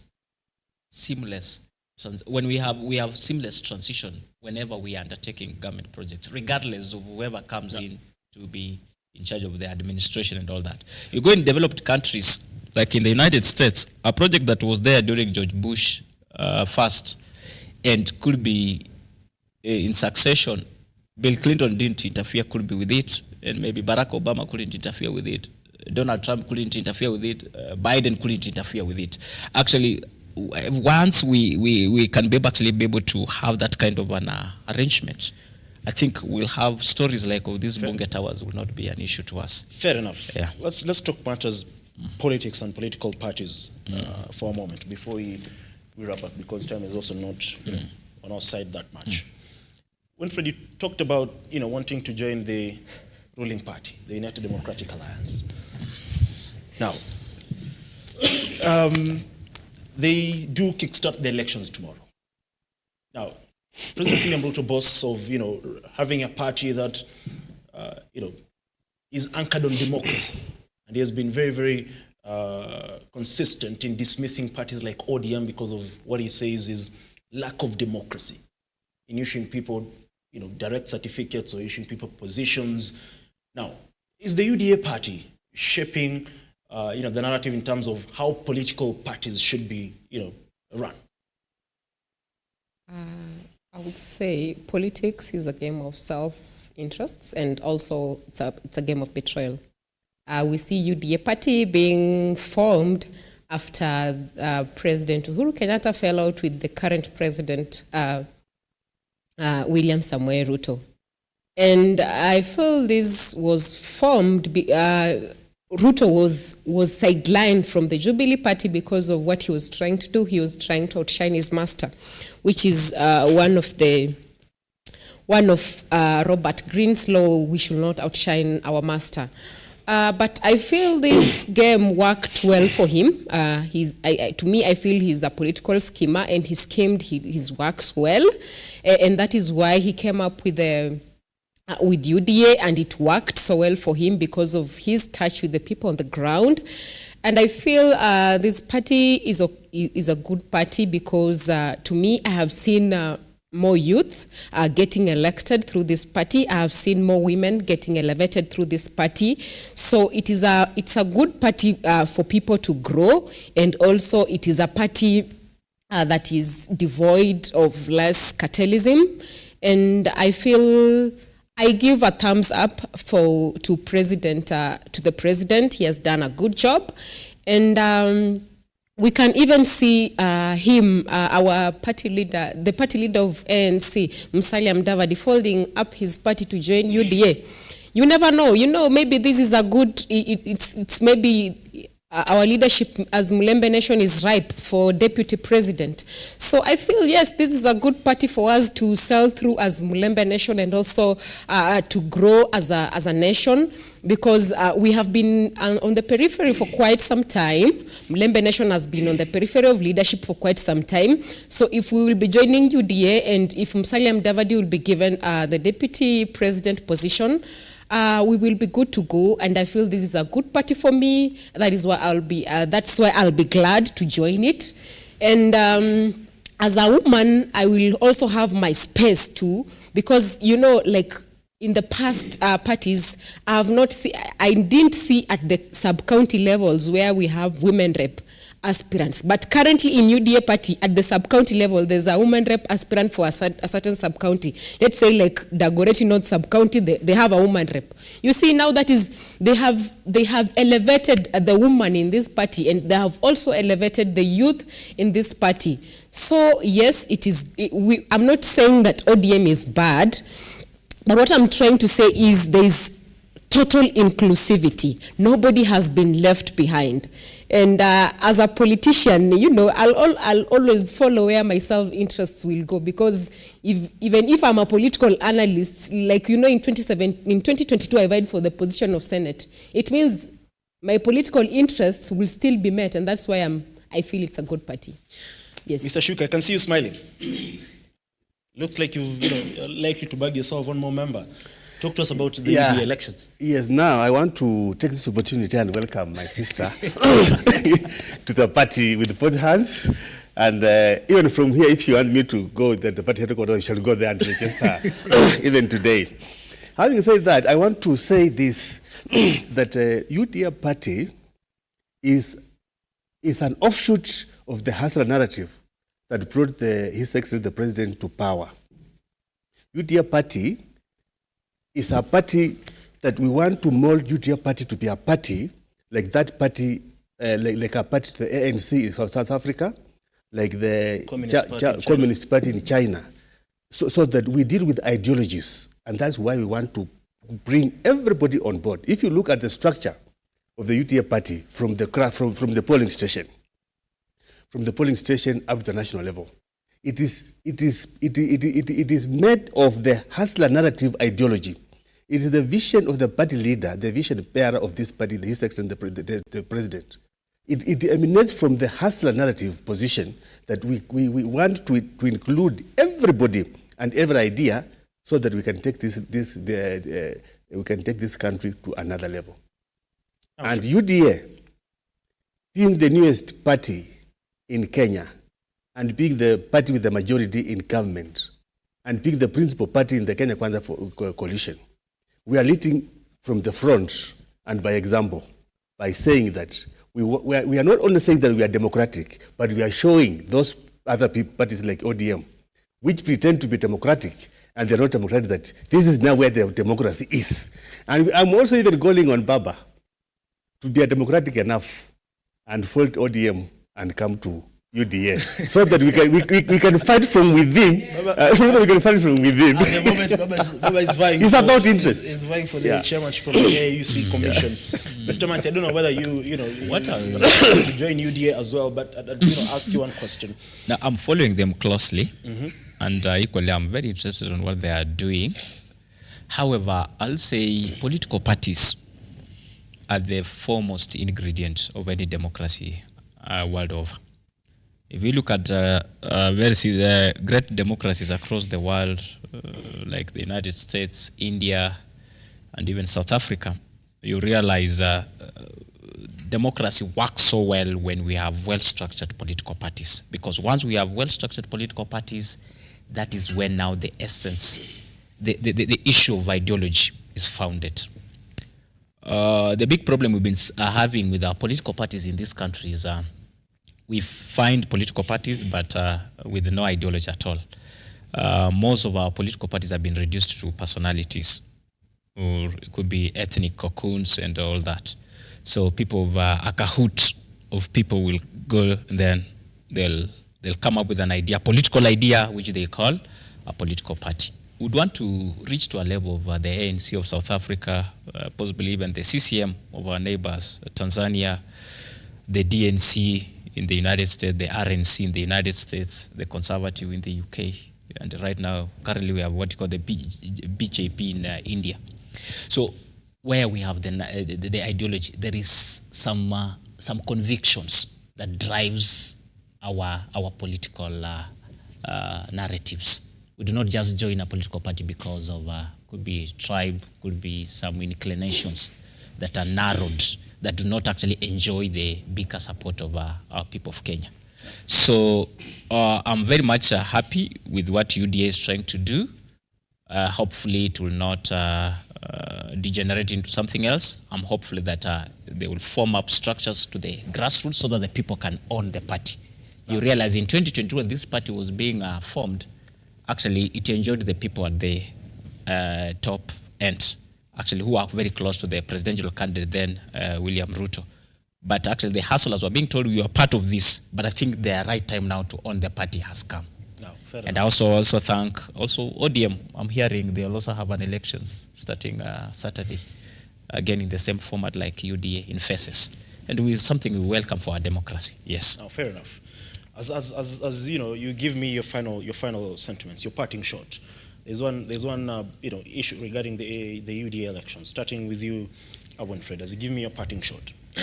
There's the tussle for the Nairobi region chairmanship between Governor Arthur Johnson Sakaja and of course Embakasi MP James Mwangi Gakuya, who insiders say is being fronted by the deputy president. What do you make of that particular battle as you give me your parting shot? You know, Arthur Sakaja learned from the best, and I think he will still win because I know his politics. I vied as an MCA here in Kilimani, and I was in his bandwagon, and I know he will still win. So I don't think if Gakuya will make it. To me, of course, he was also the chairperson of the National Alliance, former President Uhuru Kenyatta's party, that is Johnson Sakaja. He was the chairperson of TNA. Yes, he was he was the youth leader for TNA at that time. That is how he got nominated to Parliament. So to me, I feel he's good. He's good for the job. He's up to the task. Fair enough. Yeah. Mr. Shuka, I don't know if you have favorites. You being part of the Kenya Kwanza administration. Need to invite everybody who wants to do really politics to the UTA party. That UTA party is where every dream you can achieve, every dream can be achieved, because that's where we have true democracy. And the Nairobi politics, I will say that let the people decide, because politics is about numbers, politics is about interest, and I wish everybody the best in tomorrow's election. Thank you very much. Mr. Mercy. Well, the stakes of the UDA elections starting tomorrow in Nairobi, the stakes are too high. And be it whether you are elected or not elected, but you are a member of UDA, you've got interest. So I don't see a case or scenario where Governor Sakaja or Honorable Gakuya will sit back and watch events unfold. Because the people who are going to be elected as from tomorrow, they're likely to form the structures to the top. That is at the polling center, ward level, constituency, and then county. That is where the two are very much interested. And the reason is, if you look at the architecture of our politics and the structures within the party, the people who man those structures wield a lot of power when it comes to even nominations, who to give a ticket and who not to give a ticket, and who to support and who not to support. So looking at 2027, Sakaja would want a re-election. Gakuya, as Mr. Shuka alluded earlier, the ambition, he could also be eyeing something. So without you having the party structure in your corner, again, it cannot be that easy. So that's why everybody would want to have an input on who becomes who in that structure, so that when things, as we approach 2027 and even beyond, things can actually stand in their favor. Yes. Well, thank you very much, Winfred, Mr. Mercy, and of course, Mr. Shuka, for joining us this morning. Thank you too. Always a pleasure. Thank you so much too. All the best. If you decide to join the UDA party and of course vie for any position that Mr. Shuka says, you're welcome. Hopefully you will. Well, that was the conversation this particular morning here on the Morning Brief. And of course, today we'll be keeping tabs on various stories making headlines across the country. One, of course, includes the opening of the Bunge Tower by President William Ruto. That is currently ongoing. The CS for Interior, that is Professor Kithure Kindiki, announcing intensified efforts amid the raging floods to, of course, try and rescue those who are still trapped or find those who are still missing.